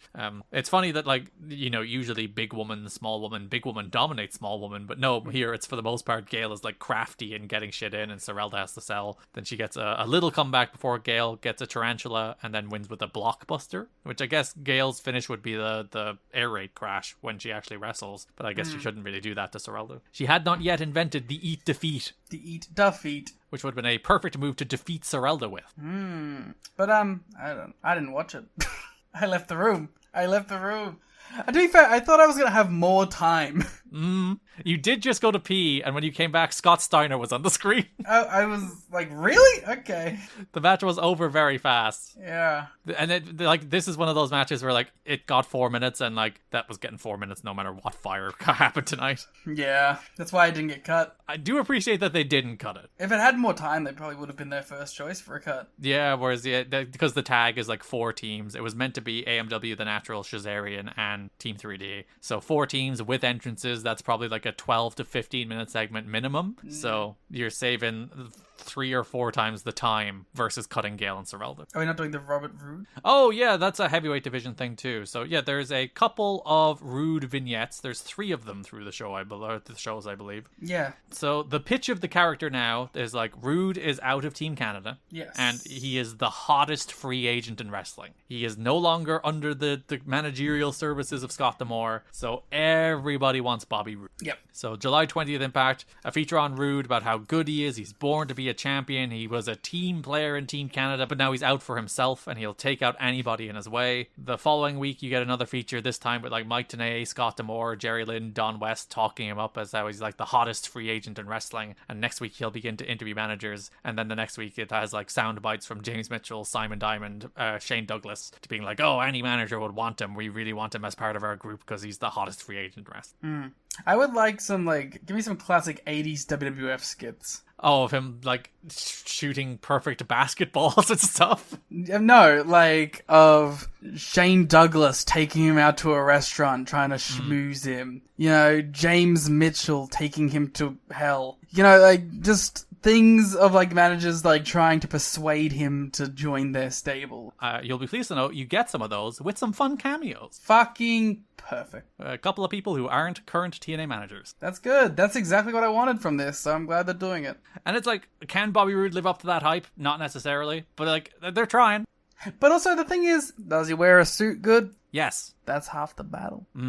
That's the Nick Aldis effect, some say. Yeah, you got a good manager and a handsome man who can wear a suit, and you can at least pretend he's the star until one day he eventually becomes something resembling. That brings us over to the tag division, starting with the NWA World Tag Team title feud, which is the Latin American Exchange challenging AJ Styles and Christopher Daniels. So, it's nice to see LAX do things. Yeah, we were talking about this on the watch along, but like, they're the first cool act in TNA history. Yeah. Like, there's been funny acts, there's been acts that have had cool elements. Like, there's, like, AJ is a good act, right? He's not cool. No. Like, he does cool shit, but he's not cool. Not at all. LAX are fucking cool. Even Joe, who is probably the closest to being cool, is still like kind of borderline doing a thing that's not just cool. Whereas like LAX's music hit, and you see LAX the aesthetic. Feels like modern. It feels like ahead of its time a little. Like it it feels different in a way that, like, Joe did kind of feel like that when he debuted. He felt like something from outside of this show was on the show. But, like, LAX have, like, taken that to the next level. That's actually a really good way of putting it. Like, there's a lot of things you watch on this show that are just like, that's a thing on TNA Impact. Yeah. That fits on TNA Impact. And when LAX show up, you're like, oh, holy shit, that's different from what's on TNA Impact. Yeah. So, first impact of the pay-per-view cycle, Styles and Daniels come to the ring. Daniels says it seems like other teams have a problem with them having the belts. They proved Team 3D skepticism wrong by winning the titles, and now they have a stack of signed contracts for every single team in TNA, including Christian and Sting, funnily enough. So that they can give out a title. If anybody wants a title shot, come and get it. They'll be defending champions. Conan cuts them off and says, unlike what they just said, they're ducking him on LAX. AJ's like, shut up, there's a contract for you too. Yo, we were ready for this if you just waited. We said all, because they were going through the teams. They were like Frankie Kazarian and Michael Shane and Team 3D, and then Conan cut them off. It's like, you were next, you stupid idiot. Conan says that they're lying. Conan wants Daniels to hand deliver him the contract. The crowd chanted, "You can't read" at Conan, which feels a little racist. Conan then does a bit where he drops his pen to lure Styles and Daniels into a sense of false security, But they don't fall for it, and they just get beat up anyway. Yeah, LAX just jumped them. Conan drops Daniels with a belt shot. Homicide kills AJ with the first Gringo killer in TNA history. God. Okay, so you're a TNA guy. Yes. And so obviously I think Gringo Killer has more of an affinity to you, right? Cop Killer's cooler, right? They can't, well, I was gonna say, they can't say Cop Killer on TV, which they can't, but it's very funny that, like, no, Gringo Killer's fine. Yeah, but, like, I get they can't do it, but you can sit here, hand on your heart, a child of Christ, and say that Cop Killer is the cooler name. Absolutely. Yeah. Of course. I really want Homicide AJ. I don't know if we get it. Like we got Homicide Daniels, which was a fine placation of it all. I mean, I'm sure it happened in ROH at least. Surely they've had a match somewhere. Yeah, ROH, IWC, FIP, Jersey All Pro, Pro Wrestling Explosion, but never in TNA. Which is funny, because, like, when you said it, none popped into my head, but, like, there could have been just, like, a 5-minute match in, like, 2008 or something that I wasn't thinking of. No, but in 2008 we do get AJ and Tomko versus Hernandez and Homicide versus Kaz and Super Eric. Ooh, we should check out this 3-way. AJ, Daniels, Homicide, IWC. I hope, like that's a nice thing about how much of the wrestling is just available, but it also makes you upset when something isn't. Yeah.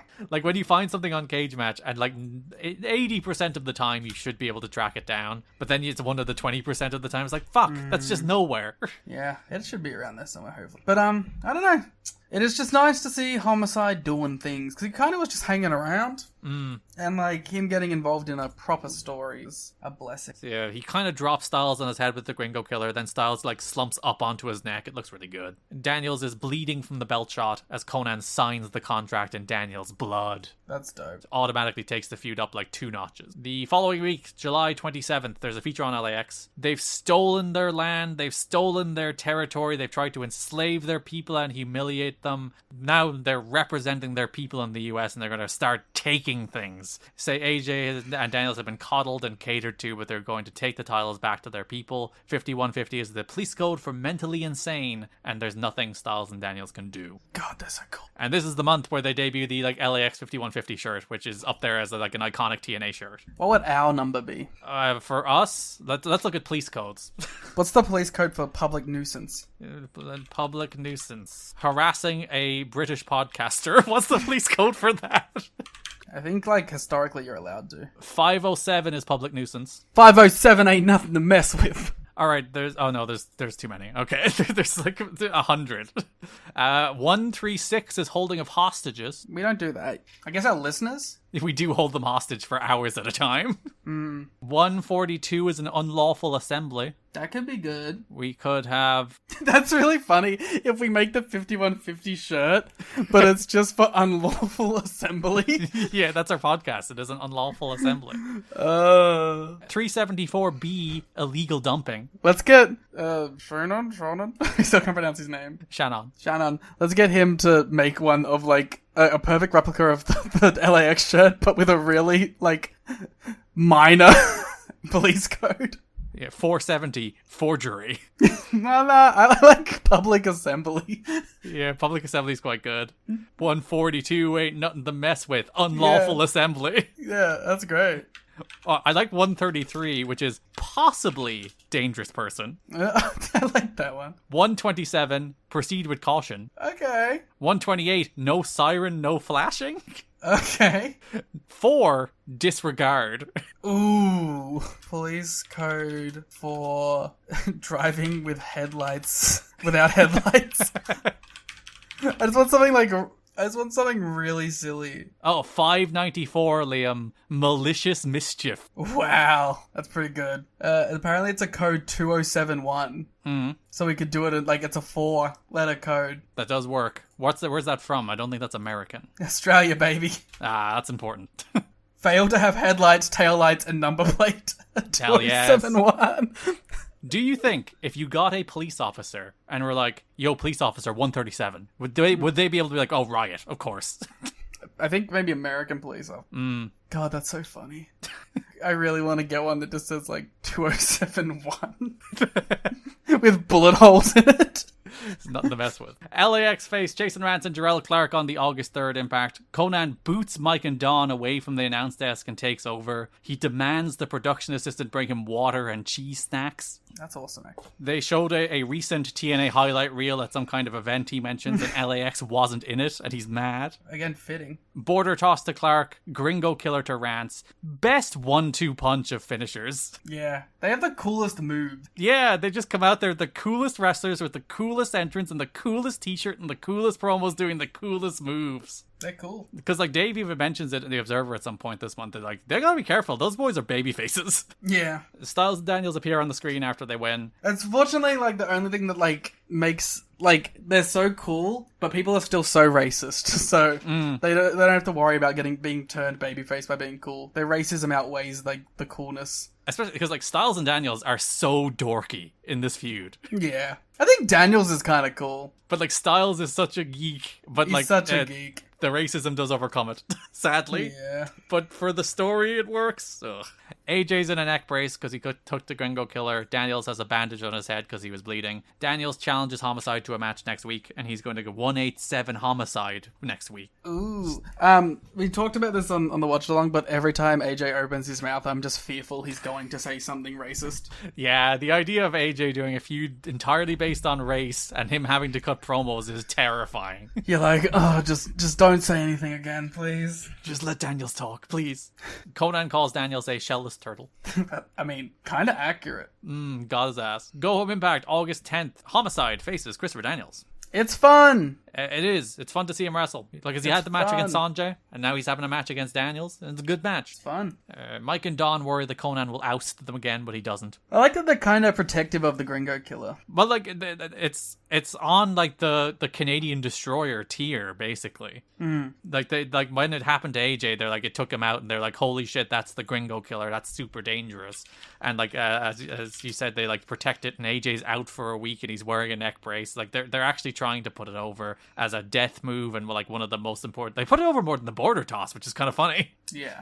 Daniels runs wild. Homicide teases using a chair to create a distraction and takes over. Daniels locks in the Koji clutch, but Conan distracts the ref and then doesn't see Homicide tap to the Koji clutch. Hernandez comes in, hits a Cracker Jack, allowing Homicide to score the win. They jump Daniels after the match and begin setting up a Gringo Killer, but AJ runs out with a chair and makes the save, then throws off his neck brace. Then later in the show, you are shown the massacre of the match. Brought to you by Dimension Films Pulse, in theaters tomorrow. I guess we're watching Pulse. The move is Hernandez hitting the Cracker Jack. Pulse is a 2006 American techno horror film directed by Jim Sunzero from a screenplay co-written by Wes Craven, starring Kristen Bell, Ian Somerhalder, and Christina Milian. That's that's not bad. It is an English language adaptation of a Kurosawa movie. Oh, okay. It had 2 straight to DVD sequels. TNA respects the culture. Okay. Reception. What's the Rotten Tomatoes number? 11%. Well, you can't win them all. Average rating of 3.7. Not a good movie. Wes Craven, what happened, man? He didn't he wasn't involved. He wrote the screenplay. Yeah, and then he like bounced. Okay. What else did Jim Sonzero make? Apparently, well, it was slightly profitable. It didn't like do well in film, but like the DVD did okay. Would you like to know Jim Sonzero's other credits? Sure. He co-directed Mariah Carey's Can't Let It Go. Based. He was the cutscene director for Killzone 3 and Resident Evil 5. Oh no! So, the famous, beloved Resident Evil, I believe. Yeah, the Resident Evil that everyone loves. The one that didn't at all kill the franchise, he directed the cutscenes of. Cool. Is that all he did? I believe this is his only feature film. That's crazy. No, okay, wait. He did something he was on Saturday Night Live for a thing. Some sort of production role. He directed 6 things. What else you got? The Pugilist. I love that one. The Pugilist. Mm-hmm. Seems to be a boxing documentary. I wonder what this dude's up to. That was his last thing, and that was 2012. Okay, so he was he was a crew member on Saturday Night Live for a year in 89. So according to Jim's LinkedIn, he is the owner of Sonzero Films, which he has been since March 2010, and that is all he has done. Cool. Well, maybe we should give Pulse a chance, huh? It was the Massacre of the Month. Massacre of the Match. Fuck, I got it wrong. I didn't get the branding right. I'm too used to the Morphoplex Move the Match. Don't know what to do with these massacres. I know one massacre that we will talk about. The pay-per-view? Yeah. Cool. That brings us to the pay-per-view. JB has LAX before the match. He says you can stop a revolutionary, but you can't stop a revolution. Which is actually probably not what he should say. Like, that's a really good line, but what that says is like, oh, we're stoppable. Styles and Daniels have their white boy privileges, but they've had to fight and struggle for everything, and tonight they take the tag titles. Wow, white privilege, 2006. They are ahead of their time. He doesn't say it in those words, but that is basically what it's like. Yo, you were handed everything as opposed to... Not incorrect with AJ. Well, yeah, he was the golden boy. And then everyone that ever feuded with him called him the golden boy. Yeah. Styles and Daniels defeat LAX to retain the NWA World Tag Team titles. Styles and Homicide get a fun reaction, because Styles goes after Homicide, obviously, for being killed with the Gringo Killer. Yeah. Homicide spikes AJ with a cutter in the ropes that was meant to be a swinging neckbreaker, but it looks so much awesome because he just dragged him down head first. He wipes out AJ with the tope con hilo. Hernandez hits his big Supermax dive for the first time. Yeah, he does. They're so cool. They're the coolest guys in the world. Styles hits a springboard shooting star afterward, but like, who gives a fuck? It's crazy when like the springboard shooter isn't the coolest dive. Yeah, you get big boy Hernandez doing his big boy dive. Fuck you, Undertaker. You got nothing on Hernandez. True. It already is in my brain. LAX hit the Steiner Bulldog on Daniels, but AJ makes the save. Conan tries to interfere, but Styles and Daniels escape the border toss and Gringo Killer, which they tried to hit in combination, which was like, I hope they do that at some point. It would be the coolest thing in the world. Connect with the high-low on Hernandez to win and retain the NWA World Tag Team titles. Hernandez signed a contract the following week at TV, so which you might be like, LAX probably should have won here, and maybe they should have, but Hernandez wasn't signed yet. So. Yeah, but I'm okay to see some more. Like, let's just keep doing it. And you will get it for the rest of the summer. Yay. This match, really good. Their stipulation matches are probably better and more famous, as we'll get matches at Bound for Glory and No Surrender as well. I know the cage. That's Bound for Glory. Yeah. But yeah, this is really good. It's Styles and Daniels against LAX. LAX are here and they're rolling and they're here to take the AMW top spot. They are I even already they are the better team this year than America's Most Wanted, and there's no world in which America's Most Wanted are going to take that from them. You might make a case for Styles and Daniels, but it's LAX's this year. There's no hope anybody's winning tag team, the America's Most Wanted Tag Team of the Year award, other than LAX. Yeah. The other tag team feud is a feud that doesn't make a pay-per-view match, but it still builds to it, kind of. Yeah. There's other stuff going. There's tag teams. Yeah, it's just there's a bunch of contenders. They're gonna have a big match, but they don't have the match. James Gang and AMW have some like back and forth where they pick partners. It's not particularly interesting or good, so I don't feel like we need to dive into it too much. BG James is homophobic the whole time to JB. No, we need to go through in detail because I need to tell you about Matt Bentley is now Maverick Matt. No, you just did. And the coolest thing about it is that the Naturals get good gear. Do they? Yeah, at the end they have like cool gear. Oh, is that like the matching bikers? No, that's Shazarian have the matching bikers. No, but so do Naturals. Okay. They get like they get like the franchise gear.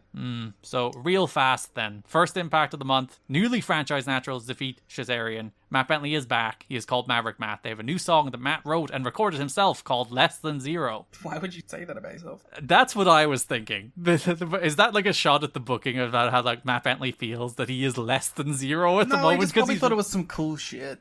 He is right that he's less than zero. Do you think Kaz was on the song? He plays music. Yeah, I assume he performed some part of it.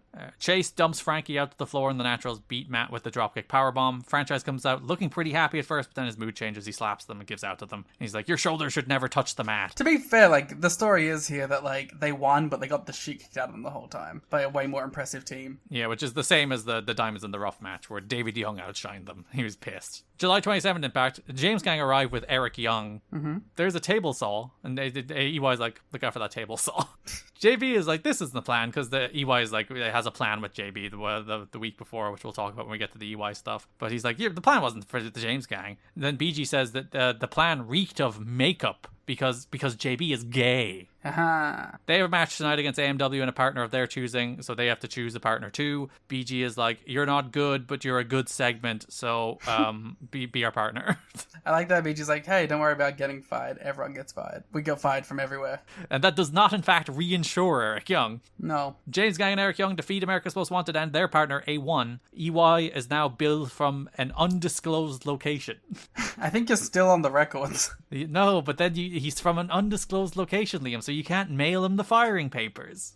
That's fair. BG says EY has nice tights, but they're pink, so I believe he was mocking them again because gay. Mm-hmm. Kip has 3 words for you. Don't fire Eric. The story of this match is that EY and A1 are hesitant to fight, but then EY rolls up A1 like a bit of an asshole and beats him.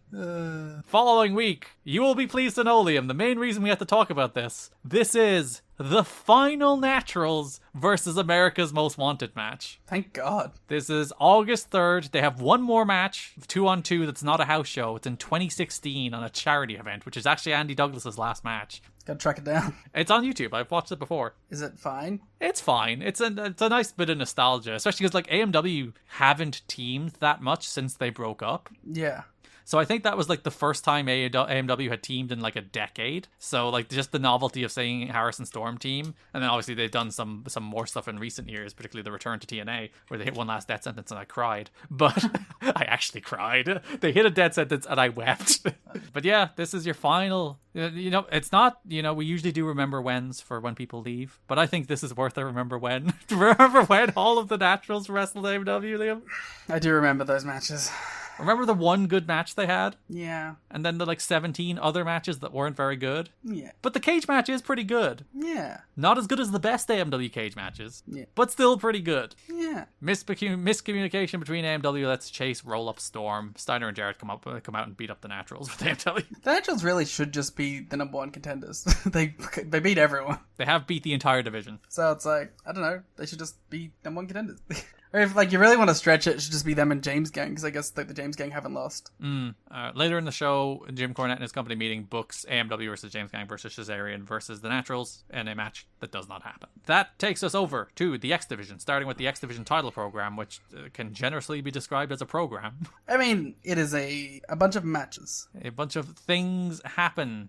Kinda? Would you even describe them as things happening? Because as I'm scrolling, I don't think there's a thing happening until the 3rd Impact of the month. So you know what? You might. No. There's the 4-way. Okay, 3 things happened.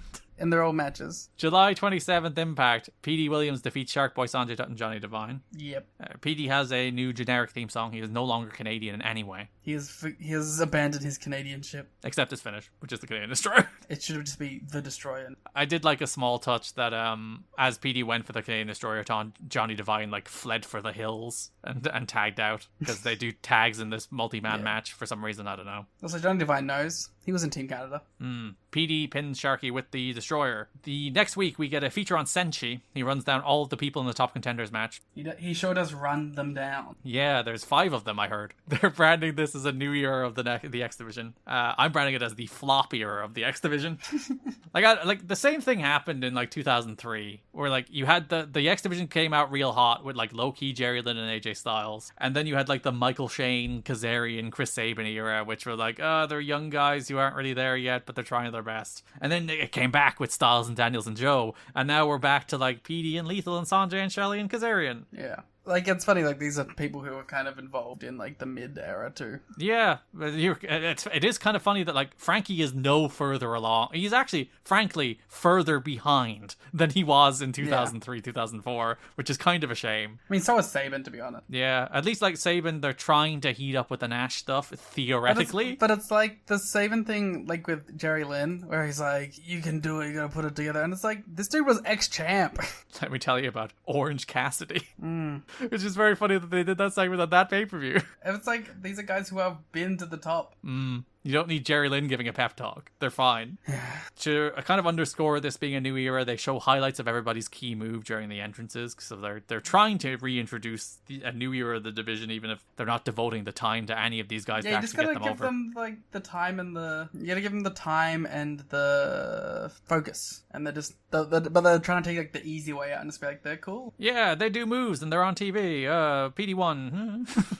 So, like, this match does have a story that plays into the title match, because this is a contenders match, which PD does win with the Destroyer on Jay Lethal. But the story of the match is Lethal, like, was running wild. He hits drop kicks on a multi-man into a multi-man leg sweep. He hits a bunch of headbutts, but then steps into a Destroyer. So Lethal ran wild. Lethal looks great, but he got pinned by PD, which sets up, in theory, it should be PD against Senshi. But the following week, Larry Z comes into and says Cornette has added Lethal to the X Division title match at Hard Justice because of how good his performance was in the match where he was pinned.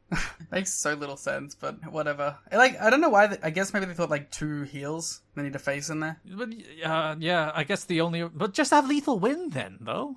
But like they already want. I think maybe they thought about it too late, and they're like, oh shit, we need a face in this. But yeah, I do like the shtick that Larry Z's new character is like very by the numbers, doing things right. Jim Cornette messenger. Yeah, he's a stooge. He is Jim Cornette's personal assistant. That does take us to the pay-per-view where we have an X Division title match, and it exists. It does. It's not particularly interesting or like good. It's just sort of whatever. Senshi hits a cartwheel dive to the floor, and Don is like, great display of his martial arts skills. Yeah. The dive is cool. There's so little going on in this match. Which is crazy for like an X Division 3-way. You think they're kind of going crazy, but Yeah, they got 10, which is like the amount of time that you should be able to have a good sprint. And like there was nothing technically wrong with it. It's just like this division, no one cares about it right now. No one's into low-key. And they haven't made an effort to make Senshi feel like a suitable replacement for Styles or Joe or Danny. Especially because like what did they do with Senshi on television this month? He said everyone else sucks. Yeah, that's all he did. He had one vignette. He was on screen for like 45 seconds. But I feel like you could literally just do him like Joe and have him beat people in like 2 minutes doing cool shit, and it would be like fine. Yeah, but they're not doing that. He's not around. He's not even on the show. But yeah, PD hits the Destroyer, but then Senshi John woos PD out of the way and steals the pin, and PD is big mad. Senshi's contract situation is all worked out, but he's got new heat. In the 3-way on the pay-per-view, Jay Lethal missed the spot, and Senshi responded by roughing him up, which I believe I identified on the actual thing, because he hits a real stiff kick, and I was like, well, you didn't have to kick him in the head. But Lethal was either knocked out or nearly knocked out. Conan and Homicide had pushed for him to be added to LAX, but were turned down flat, told that he was not going to be rewarded and put in the hot faction after this weekend. I like the idea, is like, we're not going to reward him, put him in the good thing. He's just X Division champion. Yeah. He can do the shitty task of X Division champion. He's not in any danger of not being pushed because they've got a program worked out for him as champion leading to Bound for Glory, which Dave presumes is Chris Sabin. The more important story in the X Division is the latest shenanigans of Big Sexy Kevin Nash. It's just shenanigans. We don't need a match. We don't get a match. We just get shenanigans. Let's talk about him. July 20th Impact, we go to Paparazzi Productions. Nash wants to get in the head of an X Division star. He wants to, understand the mentality of the X Division. Of course. Shelley has tapes from Mexico. He has tapes from Japan. He even has tapes, Liam, from Madagascar. Well, I hear their scene is hot. Very. Two-sided ring. Shelley shows him the Spaceman Tornado arm drag from Mexico. Encourages Nash to take notes. And he's like, the double reverse ninja kick with an atomic hog drop. Whoa. Nash is aghast at the two-sided ring in Madagascar.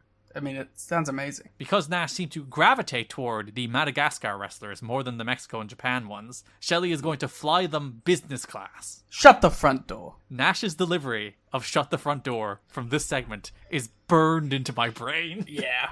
Shut the front door. That's going in the intro. Damn right it is. The intro will just be Nash quotes at some point. Yeah. Nash is like, "I love you." And Shelley asks him to hold him, and Nash holds him too tight and apologizes. And I like that. Yeah, I was gonna say, Shelley breaks Nash for the first time here, I think. Yeah.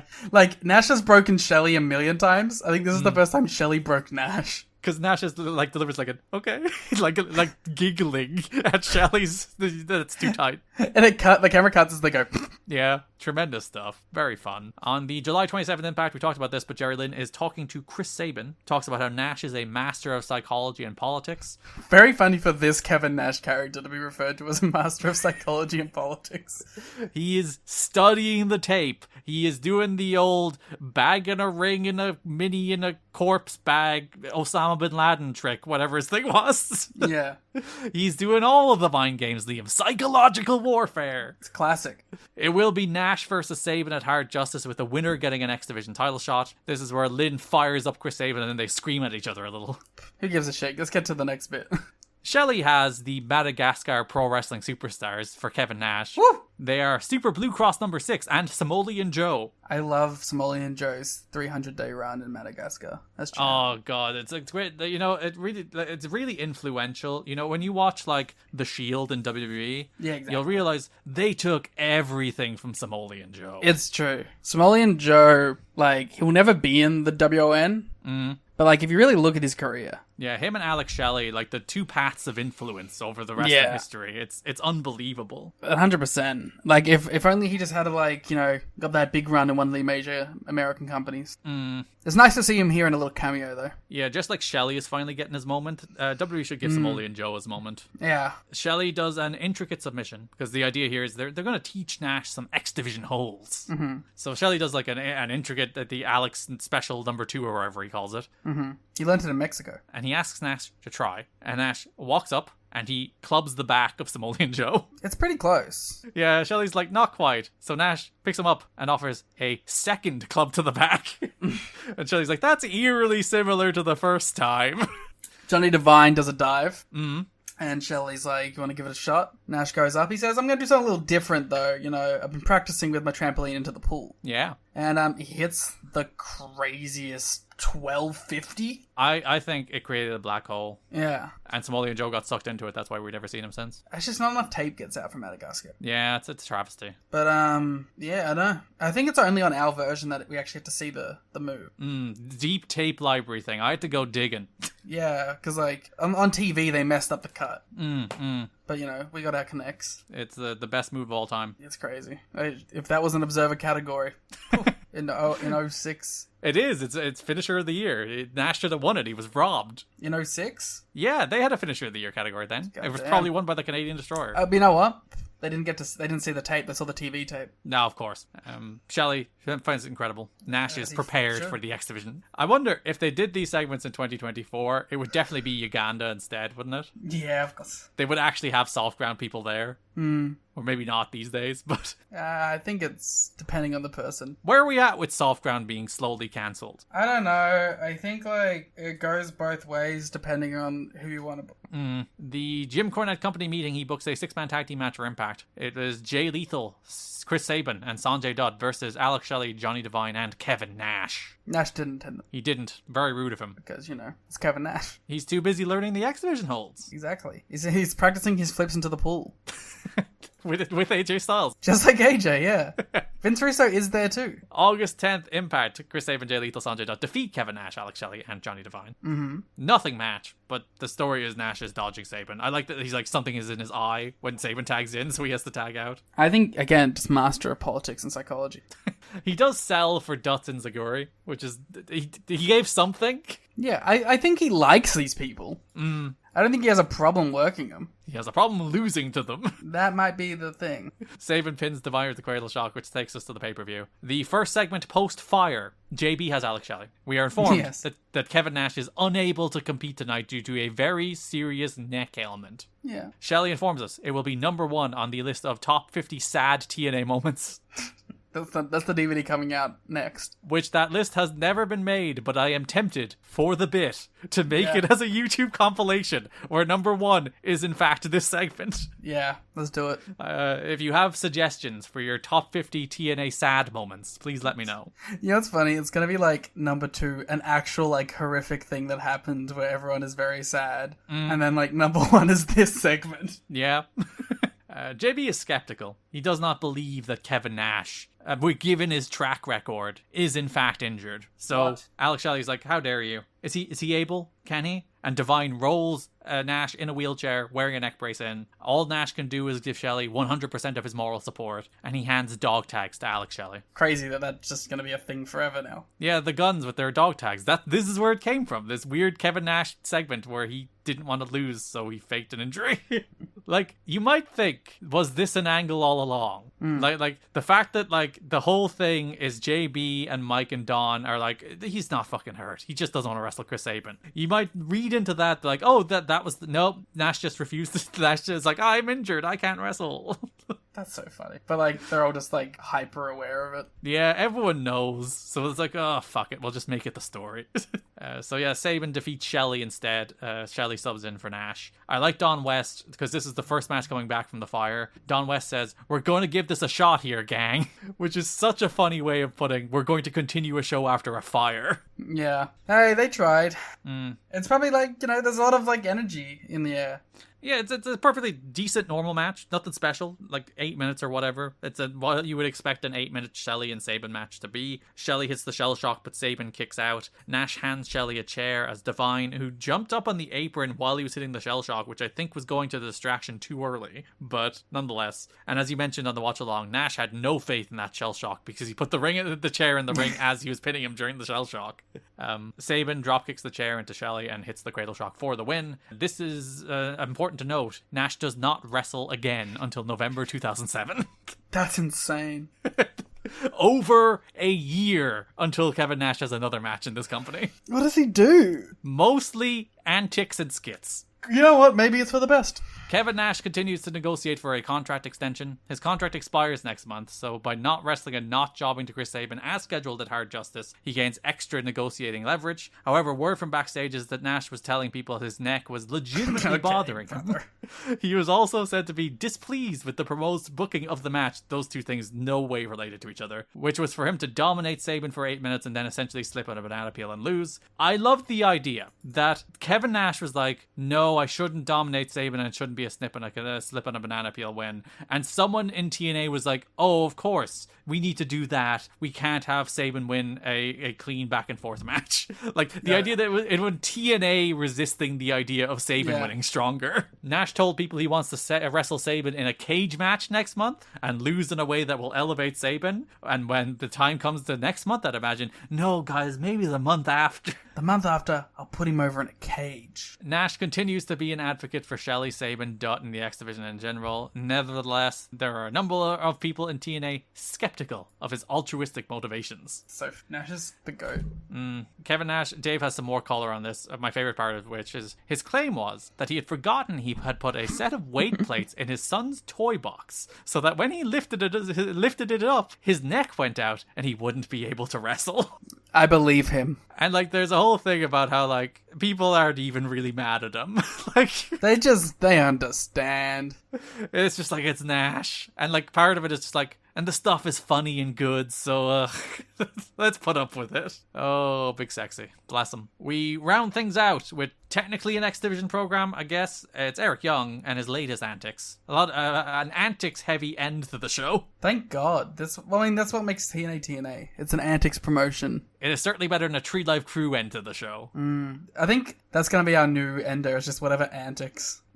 July 20th Impact, JB is outside Sting's locker room. Eric Young sneaks into frame and stealths up behind JB. He's like, JB, I've been looking for you all day. I think you're avoiding me. But JB is like, no, I'm not. I'm just doing my job. He needs another great idea from JB, but before JB can give him an idea, Jeff Jarrett is attacking somebody at the desk, so we move on. Sick. Later in the show, JB is back outside Sting's locker room. Sting snuck out while JB was interviewing somebody else.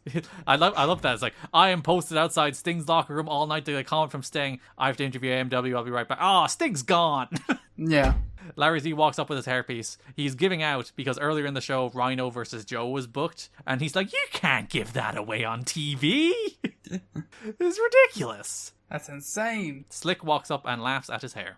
Rude. Bobby. Slick Johnson is close to Jeff Jarrett off camera. He's practically his roadie, says one wrestler. He carries around his bag, fetches things for him, and makes him laugh with his jokes, which is why Jeff makes sure he gets TV time. He thinks he's really funny. He's not. He's really not. I fucking hate him. Just a deeply obnoxious, annoying character. Just the worst. Every time I see him, I'm like, am I meant to like you? Because I don't.